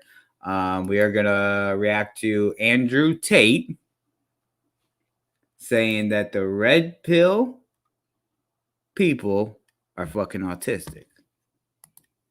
This is why I did this live the other day, and I titled it, "Is the Red Pill Dismantling?" Because as you heard in the Jubilee video, one of the ladies brought up Andrew Tate and red pill because they consider them to both be the same thing. But after Rolo, the grand wizard or grandfather of the manosphere, had a fucking complete meltdown and made himself look like a jackass on the fucking debate with Sneeko and Destiny, this is now starting to, dismantle the red pill. So let's see what Andrew Tate got to say. A lot of kids are really, really influenced by this guy. Like I see a lot of kids like commenting and being Twitch fucking comments, just top G, W Tate, classic Tate W, all this fucking Tate shit. And a lot of people paid for his course to be in there and shit. And bro, like. So, I just be reacting to this shit to bring awareness to it so that, whether you're my homie or you're a watcher, you see what's going on in the world and where these kids could possibly be heading. You don't want them to be influenced by the wrong person. Now, I will say this. Andrew Tate has had some really extreme points that I don't agree with. But I can kind of sense he has some normalcy in him. He did a video, I think it was an apology video, And in the video, he brought up how he didn't want women to be disrespected because he has a niece that, you know, he would hate to see. And to me, right then and there was a little bit of genuineness that I seen, but considering the bullshit he was pushing, and I really haven't seen him push a lot of the stuff he was saying prior to being arrested. I feel like there was some genuineness in there. So, you know, I just, because of the bullshit, it's hard for me to, you know, say, oh yeah, he's a good high value man or a role model to look up to, considering how some of the shit that he said is just kind of crazy. Like, I wish a motherfucker would tell I wish as my daughter was of age to date, which will be 21 in my brain. I know it's not logical, but my daughter won't date until 21. And I wish a motherfucker that she's dating would tell her that she can drive, because motherfucker, you would have some problems. But let's get to this real quick. I don't want to keep y'all too long. I've already been up here for 2 hours and 42 minutes, almost 3 hours. Shout out to homie Greedy. He threw your boy a little bit of $5 here, and I appreciate it. It's not a must to be around here. You ain't got to pay to vote. You ain't got to do none of that shit, but just know I appreciate it. Now let's get into it. The men who are out here only trying to have sex with women and have no emotional connection, they're weirdos. A lot of this red pill, how to wait. Say that again. The men who are out here only trying to have sex with women and have no emotional connection, they're weirdos. Oh, y'all hear that? And remember that weirdo on Fresh and Fit, Fresh, he said get to know a woman, you gotta have sex with at least 30 to 50. This is why I completely agree with Andrew Tate, and I'm starting to fuck with his message, but I gotta see more before I completely co-sign and push this man as to be a good guy. But I find it fucking hilarious that he's been on Fresh and Fit a couple times, and after Fresh said that dumbass shit about you gotta fuck a girl to even get to know her, Andrew Tate has then put out this video stating that which literally combats what Fresh said. And so, good shit, Andrew Tate. The men who are out here only trying to have sex with women and have no emotional connection, they're weirdos. A lot of this red pill, how to get girls stuff, a lot of them are like that as well. They're like the peak masculine life is just to have a bunch of women that you barely know, and that's stupid. That's fucking ridiculous, right? Every man, if you want to have a good life, you need to have a good relationship with a good woman. When you get sick, it's your woman who's going to care, not your boys, right? But you can love her and she can love you with all her heart. You can love each other. You can be prepared to take a bullet for her. Yeah. And still fuck other bitches. That's what I'm saying. You know what I'm saying? It's no big deal. You gotta do, we gotta do. See, that's what I'm saying. That's where it gets tricky, because it's like, bruh, like, come on, dog. Like, for me personally, and this could just be me, y'all have y'all own opinion on it, but I feel if I don't want my girl to fuck someone else while I'm dating her, then I should give her that respect back. Some men would call it weak, whatever. You're not a man. I don't care. I just believe in treating someone how I would want to be treated. So if, you know what I'm saying, like that, but that's just me. Y'all in the chat could roast me, say that, you know what I'm saying, you're done, whatever. That's cool. That's just me personally. Zilla, hell no. What's Zilla say? Wait, hold on. Oh, reacting. Tate's my hero. Yeah, I figured Jax. Reactionception. What the fuck is he saying? I feel like Zilla could do some seminars about how much smarter he is than you and how you're doing everything wrong in life. Example, like your tortas aren't regulation. God damn, perv. Yo, Eagles, is it a torta if it fits in the cars? Yo, that is definitely the question of the day. I wish I could do a poll. Is it actually a torta if it can fit in the cup holder of your vehicle? Wow, there's other stuff at the bottom of your cup holder. I wish I could run a poll. I'll have to figure that out. Does having sex with the same woman count 30? Dude, fucking Jax just had a Eber moment. Eber. Does having sex with the same woman count 30 to 50 times? No, that's not what these red pill guys believe. That it's different women. The hell no. If so, I'm top G. No. Frankly, it's 30 to 50 different women, Jack. Sorry. It's not the size of the torta, it's how you I try to stay away from IG size tortas. Yo, what? Yo, fuck out of here, perm. Eagles is orgy is what the fuck is going on, dog? Fuck that poll. Yeah. Yo, if y'all could put 2 and 2 together, y'all know who we talking about, because he fucking jumped out the window. Someone close all of no, yo, that is like I didn't even see someone said that before I said that comment. That's funny. I said all the time, Jack. Jax means gay set. Jax, looks what you just started, dog. Shit, tortas mean cake in South America. Yo, Jax, fuck out of here, dog. Can you, is it a cake if you can fit your cake in your cup holder with stuff at the bottom? Yeah, fucking Perm had a Jersey Mike's torta. That's what he had. One super chat I want to answer, and I think you're going to agree with my answer. It is, which red pill guy do you think is the biggest dork, etc., etc.? They are all talking about me right now. All the ones who've criticized me, all the ones who've criticized Andrew, and they're talking about me and making videos about me, despite begging to be in my organizations, begging to be on my podcasts, begging me to be on their podcasts for ages, because me and Andrew are now far more relevant than they could ever dream of being. I'm not going to say any of their names, because that's exactly what they want when they try to bait me by making stupid videos. They want me to sit here and be like, well, this guy said, I don't care. Guys, I can't say that I'm... All right, before we continue the video, I just thought of something that I'd like to put out there. So, like, when it comes to Andrew Tate and Tristan Tate, like, those guys are a very high status, and not everybody's going to get to that status. I remember when I first... Sneeko first came across my algorithm, and he wasn't so fully red pill, but once I was watching him transition into the red pill and doing red pill rage, he was running with this narrative that everybody can get rich, everybody can be rich, everybody can be rich.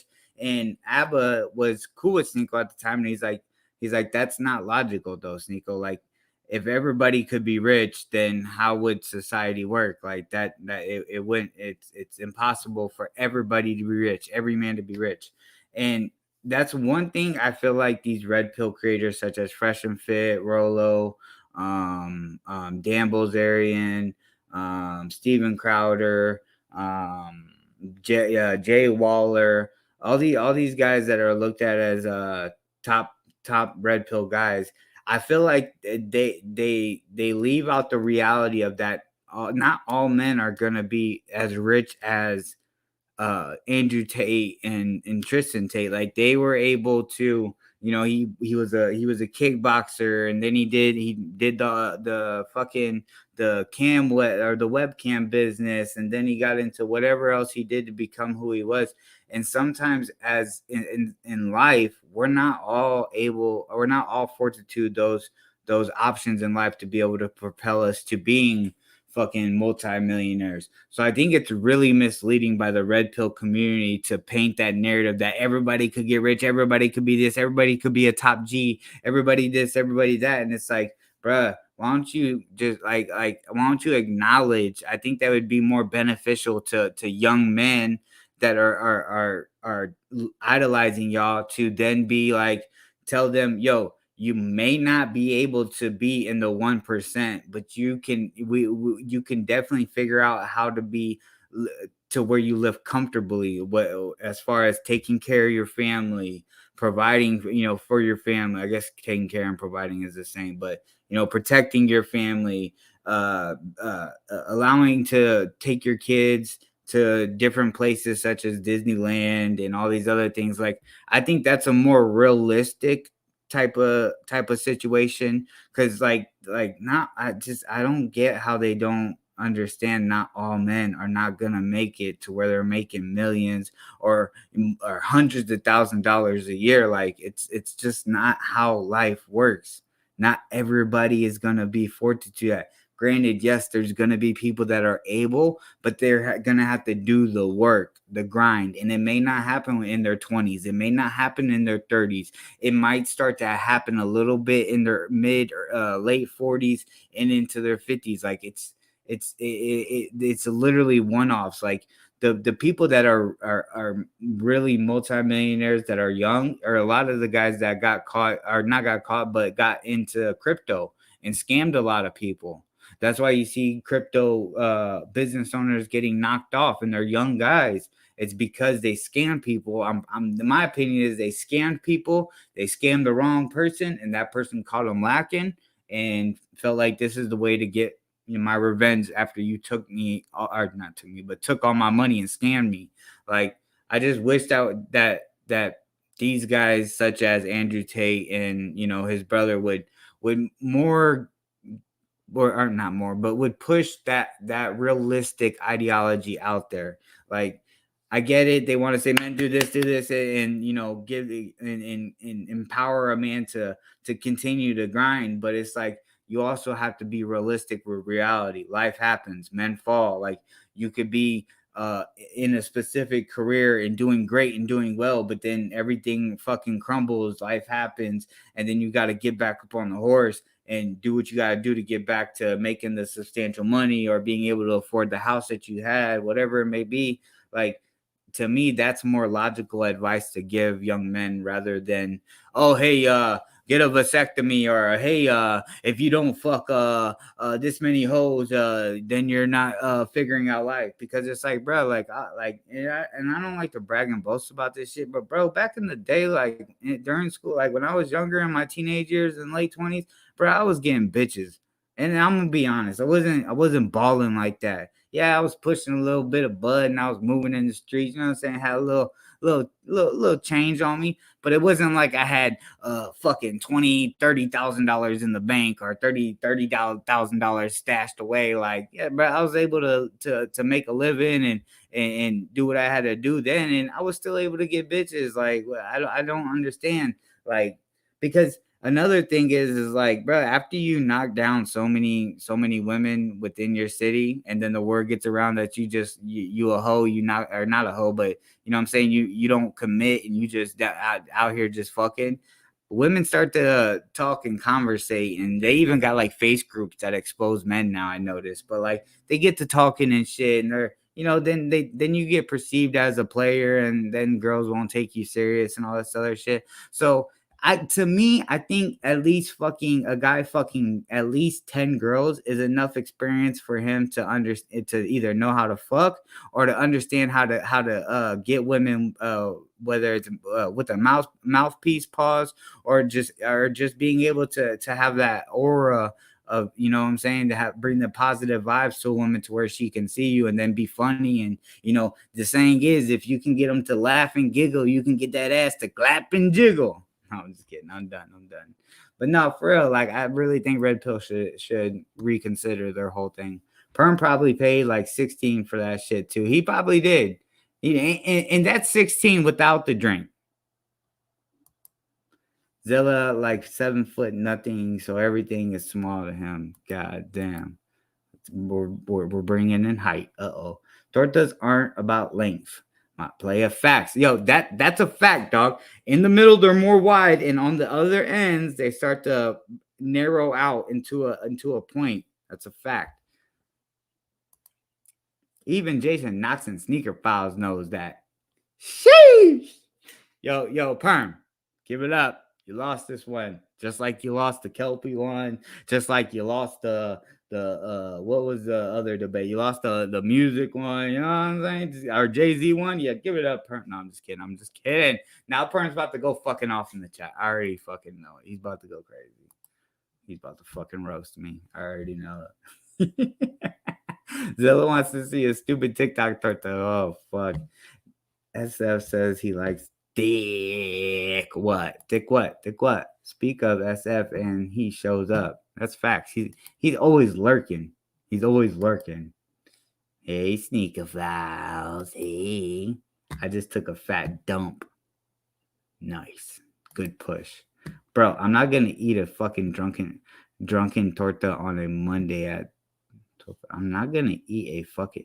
Why would your torta be drunken? I'm confused. Maybe I missed something. That might be my bad, but I don't get it. Perm needs to mock up Sneaker Files. Holy.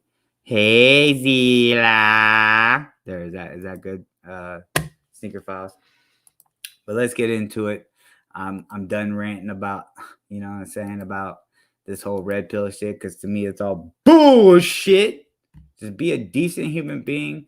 Know how to fucking, you know what I'm saying, know how to conversate to a woman. Don't feel like you need money and all the flashiest shit to attract women. Because guess what, fellas? If you didn't know, these hoes don't care about your shoes.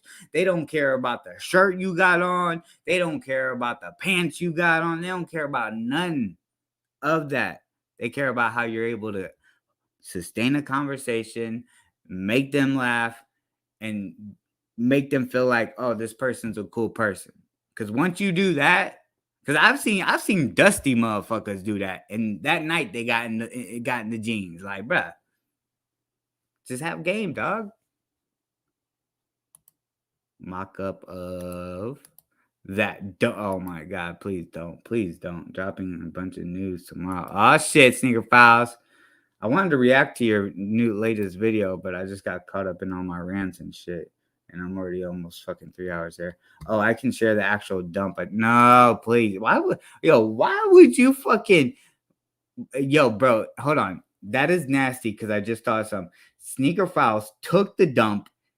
We'll say Rafi took the dump, got up off of the seat, took a picture as he had doo-doo in his crack, and then proceeded to sit down until he was either finished or wiped. Yo, what's going on, Sneaker Files? What's happening? That dump was bigger than regular size torta. God damn. SF, I bet his dump was what? I bet his dump Jax, I don't know what circumference. Either I'm brain dead or you didn't spell that right. It's one of them. Oh, ha ha ha. Pretty funny, Eagles. What Eagles say? Pretty sure Sneaker Files dump was bigger than Perm's torta. Yeah, probably was. If you saw a picture of that fucking torta, it was insane. North Cali needs to be their own state. I haven't seen the infamous torta yet. Let me go look. Yeah, go look at that, my guy. It fit right in the cup holder. And it was let's say it wasn't a big truck type cup holder. Let's say it was like I'm going to guess a SUV cup holder. And fucking the cup holder wouldn't even be able to hold a 32-ounce cup from Buc-ee's or wherever fucking gas station you're from. Senior Files puts a watermark on his shit pics. Holy shit. Zilla, we doing this? It's going down. Ding, ding, ding. All right, y'all. Let me continue. Oh, and real quick, shout out MTR. Salute to you, sir. I appreciate you for allowing me to react to your content. You never copyright claimed anything. I also hit you up in the DMs, and you know what I'm saying? I appreciate that. So let's get it. Surprise regarding this news, but just in, Andrew Tate and Tristan Tate have publicly denounced. They have publicly rejected RP. Yo, Perm, it definitely did there for a good fucking 5 minutes, I think. I was like, yo, I'm talking about this way too long. The red pill. Now, some people said initially that this is a new stance. Other people are saying that they're just doing this now to separate from the brand image of RP after their stint with the Romanian authorities. But this is actually a position that they've always held and maintained, irrespective of the collaborations that they've done with RP content creators. Zilla, that's true, but they do have vehicles that will either widen the cup holder or shrink it. And because what I know Camrys do for sure, which, you know, like Perm kind of gives off a Toyota Sienna vibe. So, you know, I think those come with the cup holders that like drop down and allow bigger things to be put in there, so that the bottom of the cup is in the smaller area and the wider part is being held by the other cup holder that they present. So my lunch took over this live. It most definitely did. Circumference. I don't even know if I'm saying it right. Circumference equals wideness or girth. Circumference. I'm gonna have to Google that. I'm gonna figure out to say that. I've never fucking heard that word.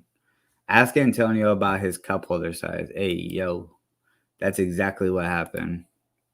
Jack's torta come curved. Oh, shit. Yo, Speaking of that, I fucking just heard of a fucking surgery guys can get where they have a fucking pump like surgically inside of their dingling to where underneath the balls it's like a Reebok pump button where you and you pump it up to where then it stays hard, and then there's like a little part where you twist, I guess, and it allows the air to come out.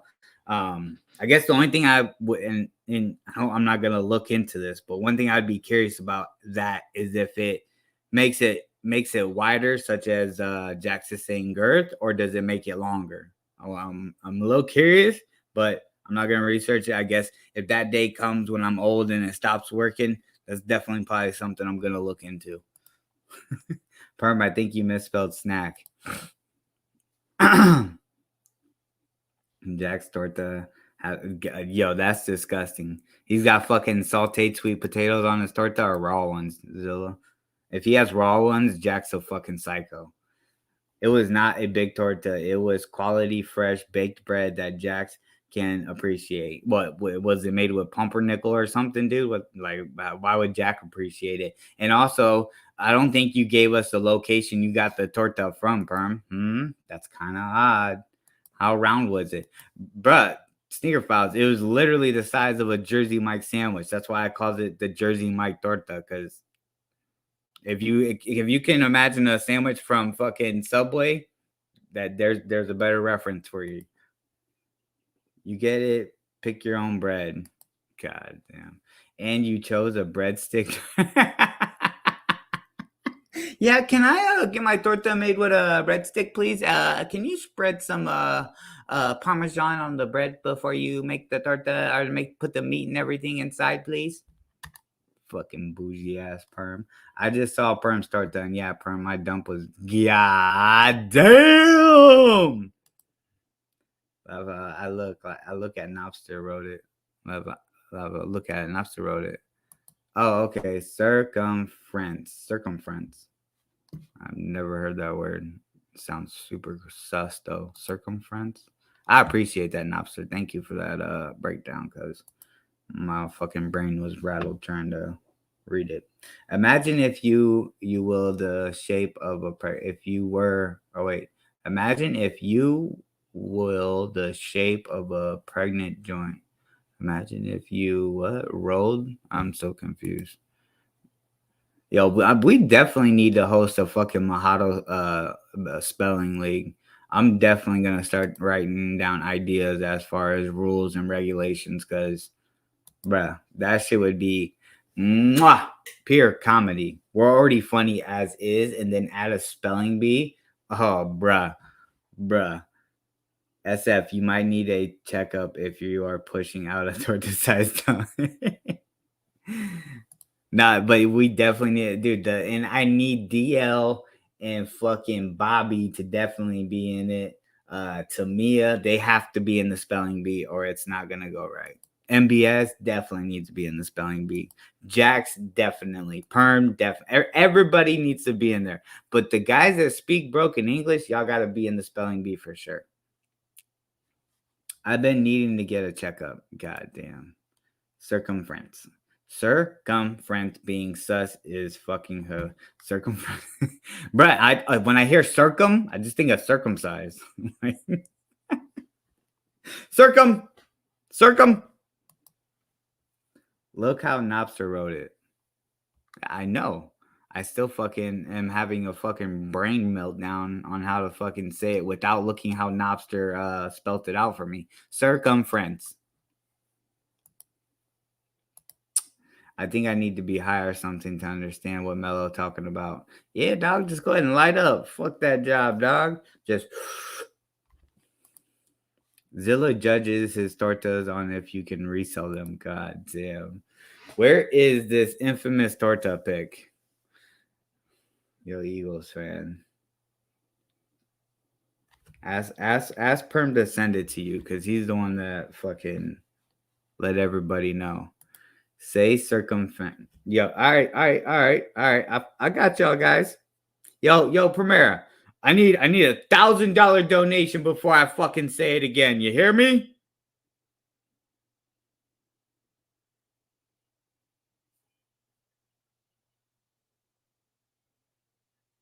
Here, listen, motherfuckers. That's why there's this thing such called. Oh shit. Well, that was dumb. Circumference. Oh, it's circumference. Oh. Yo, fuck y'all. Fuck all of y'all. I'm out of here. I am fucking out of here. Fuck you guys. You guys ruined it. I'm fucking out of here, dog. Y'all ruined it. Game over. Get y'all on another one. You fucking god damn it. No, I'm just kidding. Circumference. Resell tortas, that's crazy. Why is it? There's fucking torta people out there moving around selling tortas. Jax is known to steal bread. That's a fact. If that's the case, Perm, you brought a brick. What? Bricks build houses. Damn sneaker files. Bye-bye. Circumference. Circumference. Circumference. Yeah, shit. Yo, shout out Google for that, because god damn. Circumference. What was I saying? Hold on, let me go back to Napsters. Circumference. Now that I know how to say it, it's not coming off the same. But god damn, that dog. Bro, did I graduate or what? What the fuck just happened? Did I lose my fucking IQ that fast? God damn. Leaders. All right, y'all, let's get into it. That's why I love the fucking chat. That's why I love when the chat's interactive, so we can have this kind of shit pop and fucking, you know what I'm saying? I don't even care that I'm past 3 hour live. Little man's good. We in here. We chopping it up. That's why I love that shit, dog. That shit just makes the fucking live so much better. In the past, and we're going to get into exactly the thoughts regarding it. Nevertheless, though, this is a very interesting development because their thoughts, feelings, and or ideologies have had a profound and lasting impact on young men today from all around the world. And people often correlate their talking points with RP as sort of an amplification of what RP is. But let's dissect. Without further ado. So on May 11th, Tristan writes, please don't refer to me as red pill. Those people are autistic. Now, Tristan is a wordsmith just like Andrew. So when he says autistic, I think that he's doing that extremely intelligently. When you say that someone is autistic, you generally say that to people who are socially inept, who cannot communicate in a charismatic way in front of other people. He follows up and But MTR, like there's really autistic people out there that are going to be offended by that MTR, but why did he use the word autistic? That's so mean. He's autistic shaming. It's so mean. Bruh, come on, dog. Like, I'm so fucking sick of society today, dog. It's so fucking goddamn sensitive. But he used the word this and that. Like, bruh, like, come on, dog. Like, bruh. Like, like, use your fucking brain and try to figure out when a person is using a word, what they're referencing it with, and what the context is, instead of just seeing the word autistic and he's using it in a mean way, as if autistic people are this and that. Like, bruh, no, there's just shit that comes with that. Like, bruh, I get so sick because if you go look in the comment section of this tweet, people are fucking losing their goddamn marbles, dog, and it's like, bruh. I got an autistic son, and I don't even take that shit personal because, like, I get what he's saying. Like, there's just some people that are socially inept. Like, it's okay. Like, bruh, the world we live in is so sensitive. They like using like the word.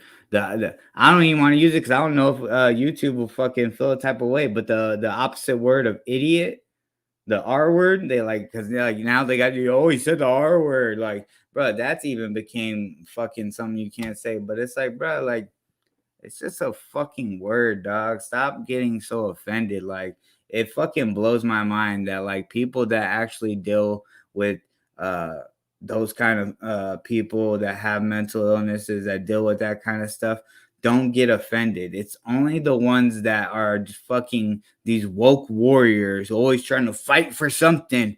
Oh, there's a victim. I gotta go fight. Like, no, bro, get that fucking victim mentality out of here. That shit is fucking up society. And says, also as a half black man descended from slaves, I find your choice of example in very poor taste. I don't need white people even loosely likening me to apartheid politicians who want to lynch blacks.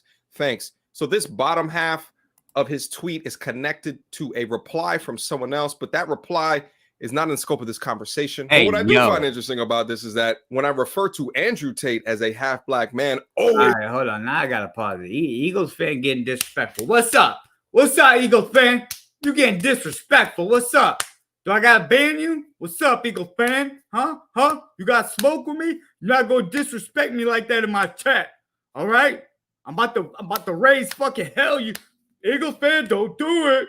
No, I'm just kidding, Eagles fan. I don't give a fuck. But hey, my shoe size is my shoe size. All right. It's all good. Y'all can make the shoe jokes. I don't give a fuck. You tard. Yeah, that's a good one too. You fucking tard. It just don't ring off at like the other word.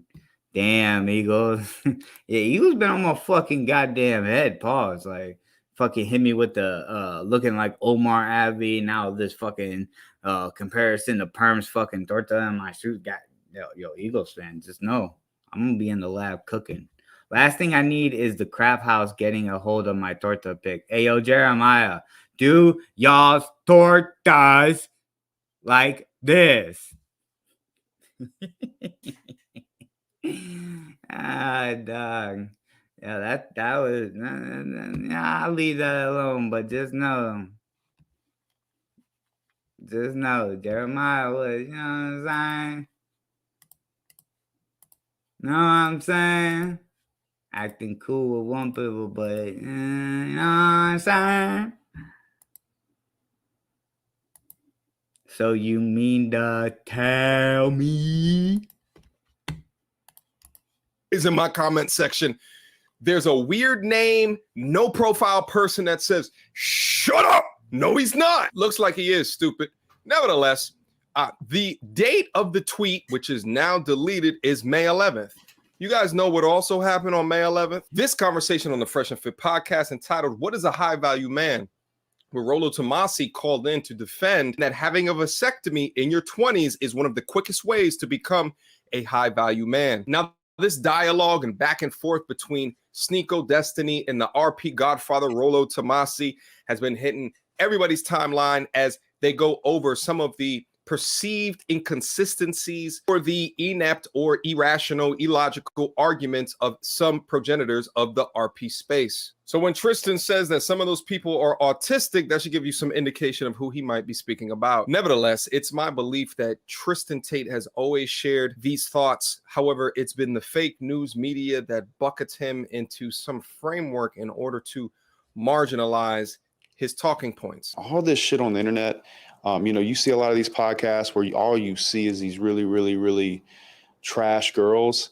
Those I don't know if you guys remember earlier, I mentioned a gay guy. Damn, God. All right, y'all. I'm out. I can't fucking talk. I'm out of here. No, but I mentioned a guy by the name of Jay Waller. This is him. That's Jay Waller. trash girls are in very, very crowded demographic cities that those type of girls are in. I think the average girl across America and probably Eastern Europe is really good-hearted in a way. Now, there's still female nature that you have to overcome, and you still need to be that guy.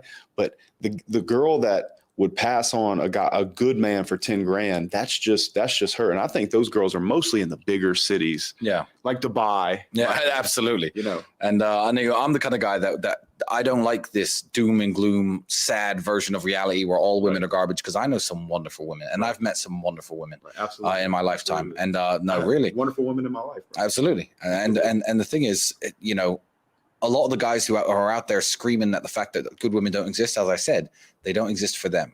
And if they don't exist for you, become the guy they exist for. Keep climbing that ladder and you'll find one. I absolutely promise you. I've talked about this before. I've done live streams on my channel almost 2 years ago that talked about within the space, the general pessimistic views in regards to women. And those pessimistic views are usually generated by red pill rage, but they can be fueled by the maintenance of the content delivered to them. But what I talk through is the necessity of that rage to understand the burning platform for your purpose, to understand the burning platform to improve your body, to understand the burning platform to increase your utility or your financial education in this world. But when you look at Tristan speak about women, you can tell it comes from a place of positivity because of his interactions with women have generally been positive. And positivity builds respect.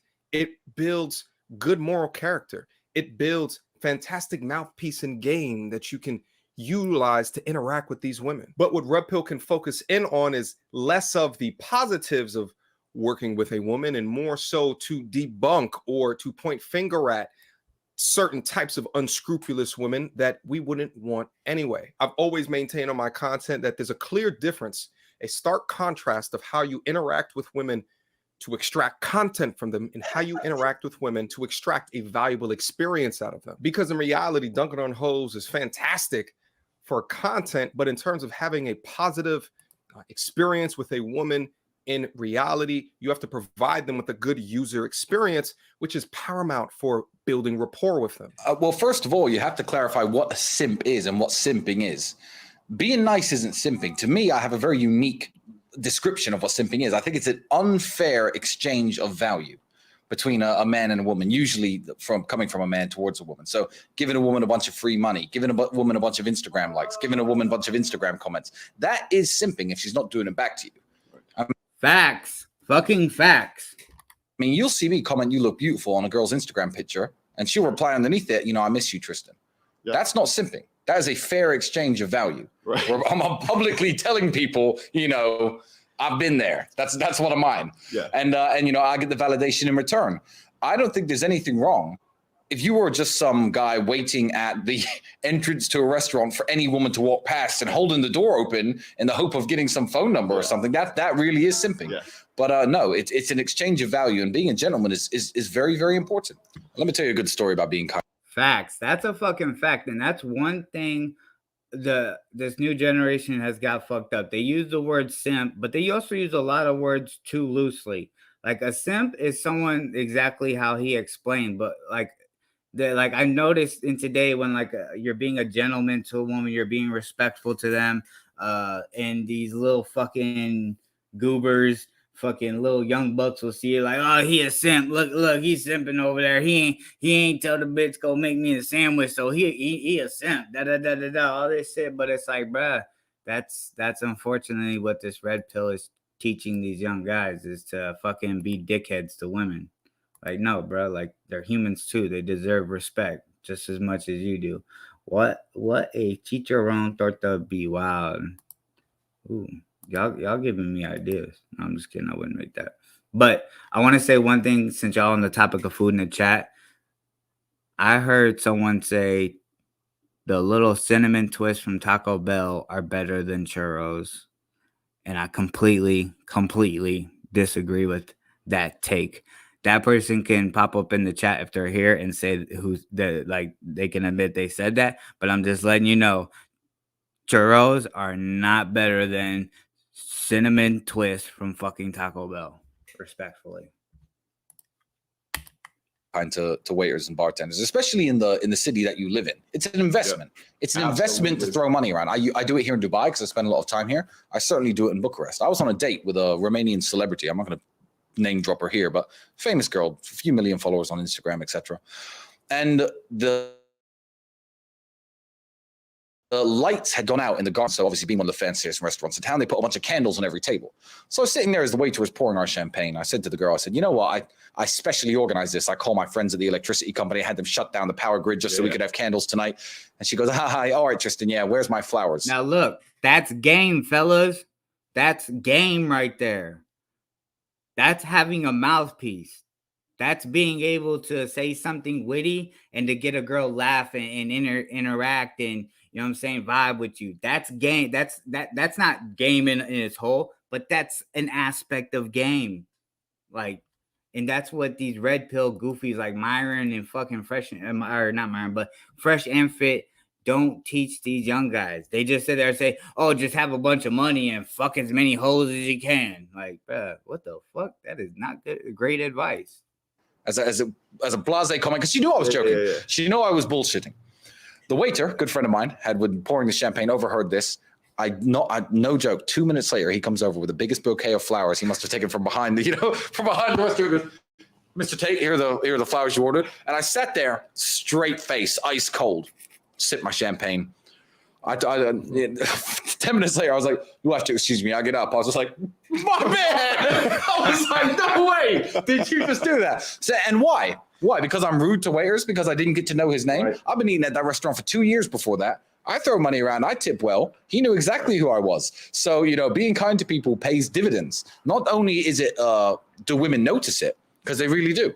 Yeah. But the staff notice it and they treat you better. And being treated with respect around women is a huge turn on for women. Mr. Tate, how are you? Let me just clear this parking spot. Sorry, we have no tables. Let me just put one out for you. Right. That's a huge turn on for women. And you get that respect by being kind. You get that respect by being kind. See, stories like this are viewed as antithetical to the RP doctrine of some RP content creators. For example, behaving in a charming, charismatic, giving sort of a manner to a deserving woman is putting up on a pedestal, is weak, is being a simp. But what Tristan is essentially highlighting here, and it's more so to my own interpretation and less so exactly what it is that he's saying, but there's certain RP content creators that focus in on the women that we don't want in lieu of providing us with the necessary tools and game for the women that are worthy. What the story also expounds on is the concept of a high value man, which was just recently brought up within the last week,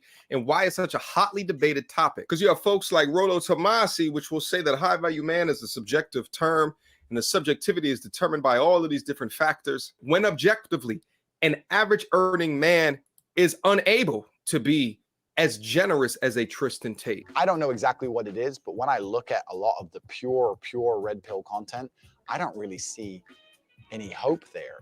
Even if they don't mean it to be, a lot of it is so negative. It's framed from such a negative perspective. Exactly. And it's very hard to sit down in front of a woman with a negative mindset and impress her, no matter how amazing you are. That song by Cyndi Lauper is completely true. Girls just want to have fun, and fun is positivity. And if you're fun to be around, to some degree, she'll always want to be around you. And sometimes these guys are trying to learn all this theory, and by the time you learn it all, you're just bitter. You're boring, and you're boring, and you can feel it, and it's in the air. It's intangible. You're thinking too much. Yeah, you're reading off a fucking script. Yeah, and it just all goes wrong. So personally, I mean, I don't watch much, if any of it, and the things I do see, the occasional bits here and there, I just don't think it's going to help anybody. I feel like, there's so many. It's crazy Andrew Tate's saying that because he's done many podcasts with Fresh and Fit, who push that red pill narrative pretty heavy on their channel. So to me, it's kind of, awkward that he didn't, have this sentiment while he was there. But when he's in this interview, he has that sentiment. Seeing and thinking about it as I was reacting to this video, I probably agree with Tristan Tate a little bit more. He's more charismatic and respectful to women. Granted, he does have the money, but he just like from things that I've seen and heard him say, he comes off at like I would more align and agree with his values on how to treat a woman rather than Andrew Tate, but. Like I said, I don't put all my value into one person. Like, I think for my own, I just hear these guys out, hear what they say. Yeah, I agree with that. Or no, I don't agree with that. Or, I disagree with this. Like, I feel like as people, we should always contest our ideas about whatever it is that we're, having thought of. Like, just sitting in an echo chamber is never healthy for anyone. Sitting around a bunch of people that agree with you is never healthy for conversations such as this. And I feel like that's what women get lost in, whether it's on TikTok and all this other shit. Like the whole TikTok thing, I stay far away from TikTok. Like I think I did like 2 or 3 TikToks like back in 2020, 2021. And after that, I just stayed far away from it because I noticed as I was scrolling through TikTok, like I was looking at videos and I was like, all right, on to the next. And it just keeps showing you next and next. But I felt like my attention span was being shortened by just watching short little clips that like TikTok provides. I felt like that was bad just for me personally, because it's like, bro, like I'd rather put on a podcast that's 2 hours long, an hour long, 3 hours long, whatever it may be, and just hear what they got to say. And, whether I agree or disagree, like, contest points that they make, with my opinion or whatever it may be. I feel like TikTok is just kind of making people stupider because it's shortening your attention span. It's putting stuff out there. It's giving you little bits and pieces or buzzwords to then trigger people into believing certain ways about certain things or certain people. And it's funny to me, Chinese people are not Chinese, but China is the one that is the country that essentially created TikTok. But over in China, children can't be on TikTok. It's like the age of I think 18 and older can only be on TikTok. So it's kind of odd to me that TikTok allows for young kids to be on the app here, but over in China, they're very strict about the age limit and the content that is on TikTok. So it makes me kind of just side eye that shit. Like that's odd. That's very odd and it's uncomfortable. So that's where Andrew Tate got a lot of his viewers and shit. Like a lot of the young people that pay attention to him, like all the people that chop up his clips of his podcast and post it on TikTok. Like that's where a lot of these young kids are seeing him and are getting influenced by him. Agree with me or get blocked? What happened? What'd you say, Perm? What a chicharron torta be wild. You didn't make you said Jax. I'll agree with you on this, Jax. You rich in spirit. Agree with me or get blocked. God damn, I think he's talking to Jax. Say TikTok one more time, dribbles, and it will show up. TikTok, TikTok, TikTok, TikTok. He said it loud. The Chinese look at it. God damn. That's what I'm saying. Like, bro, that shit's just odd. That shit don't make no sense to me. So I just stay away from that app. Things about being a man that are difficult to do. And truthfully, if you put your energy in the right places, you're going to achieve a bunch of amazing things, and the girls are going to, I know it's been said before, you need to be your own point of origin and girls need to come on accident, blah, blah, blah. It's not about them coming on accident. It's just a matter of, there's a reason a lot of these game guys don't have long, successful relationships. It's because they know enough to talk a girl into sex, but they don't have enough to retain her. So it can't be the only thing you focus on. You got to focus on a bunch of other things, and it's got to be a small part of your repertoire, just like everything else, right? Like if food is the only thing you focus on, you're living a stupid life, but you can't not eat food. Fun is positivity, and the overconsumption of RP or staying in that red pill rage state at best can lead to skepticism regarding women. And listen, there's nothing completely negative about having some skepticism, especially with the modern woman today, but it can also drive you towards a degree of nihilism regarding women as well. The last thing I want to say is that I wonder if in Andrew and Tristan's mind, if podcasts such as the Fresh and Fit podcast are good places for them to visit going into the future, irrespective of the conversations with the type of women that Fresh and Fit deal with now. And I would say objectively, the women now are a lot more educated, less bimbo-y, less stupid, less OnlyFans thotty than they were previously.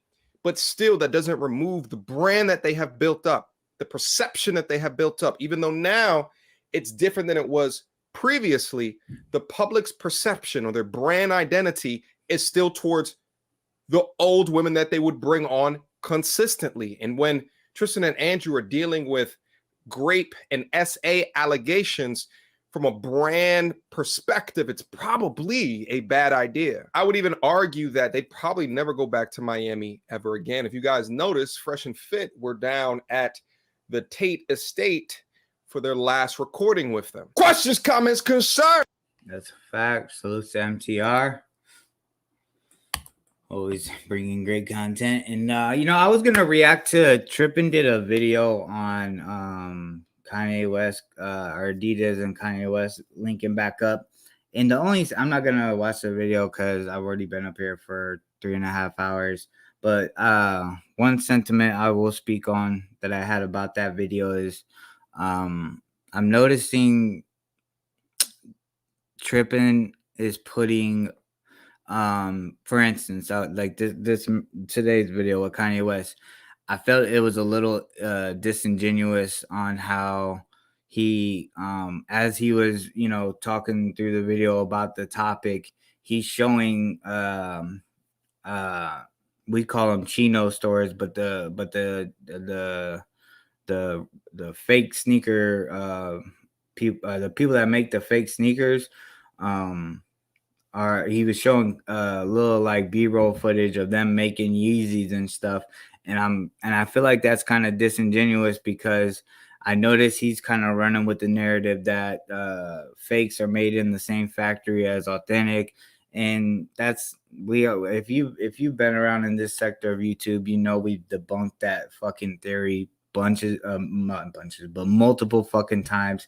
We even had someone that was over in China and is able to be able to walk into these factories and ask for certain shoes to be made.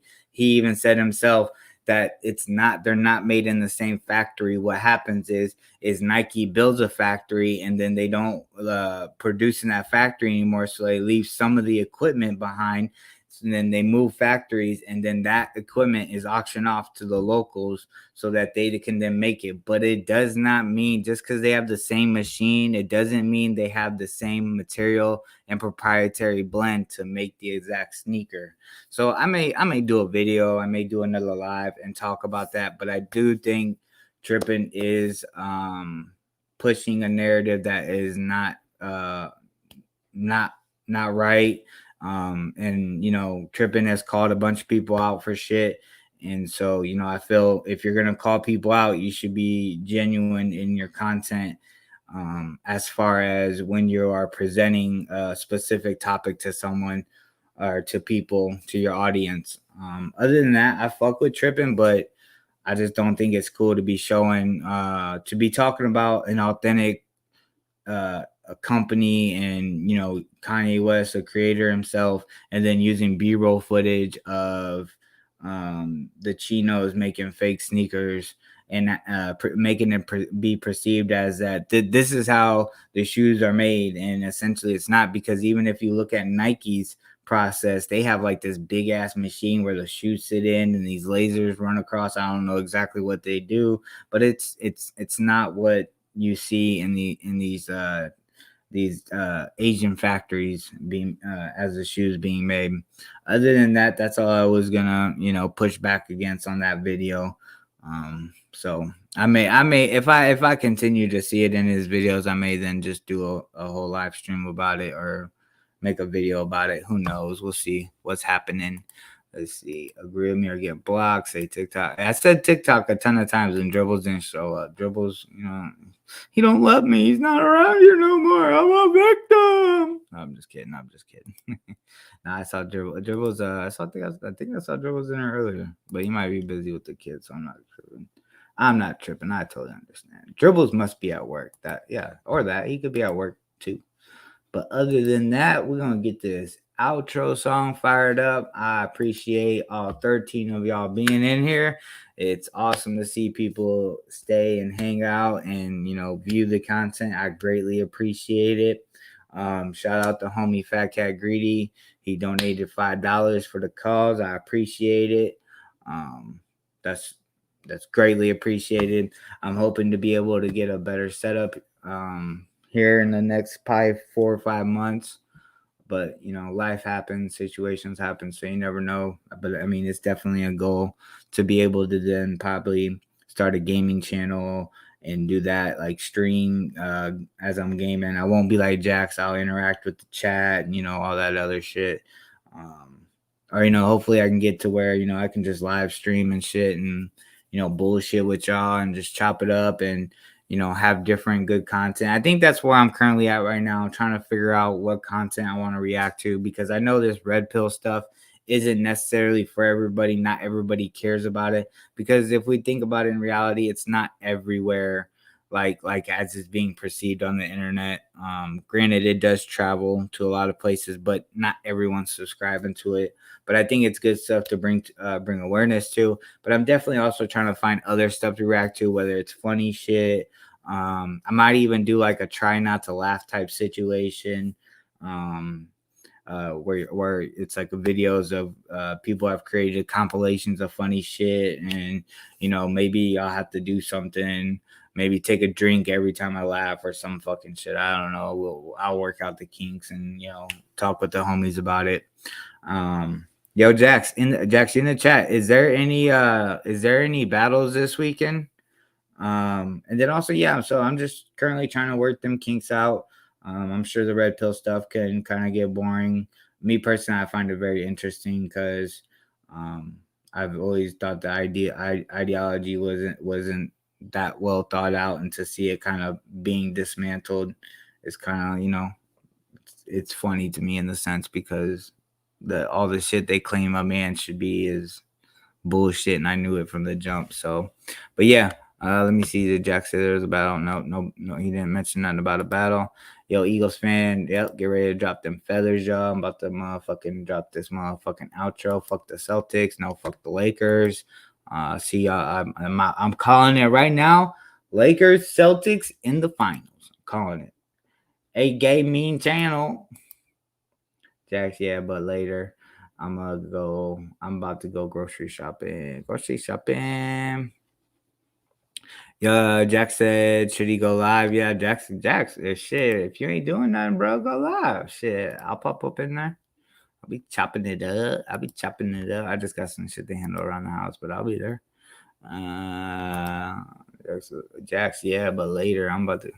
Yo, Eagles fan, this fucking world doesn't revolve around you, Eagles fan. Okay. So just because you got to go grocery shopping, maybe you should buy some fucking Bluetooth headphones and be able to listen to the conversation that way, huh? World doesn't revolve around you, buddy. You know the Eagles lost the Super Bowl, right, buddy? No, I'm just kidding, Eagles. Jax, yeah, do a reaction to this live. God damn, Perm, you're a fucking dickhead. Perm is a fucking dickhead, but that's why we love him around these parts of this town. Wait, did I have to say pause after I called Perm a dickhead? I don't care what no one says. This song is super fire. Perm's probably like, this song is so dumb. I didn't like this song. It's not West Coast, so it's dumb. It ain't got E40 in it, so I don't like it. It could be way better if it had E40 in it.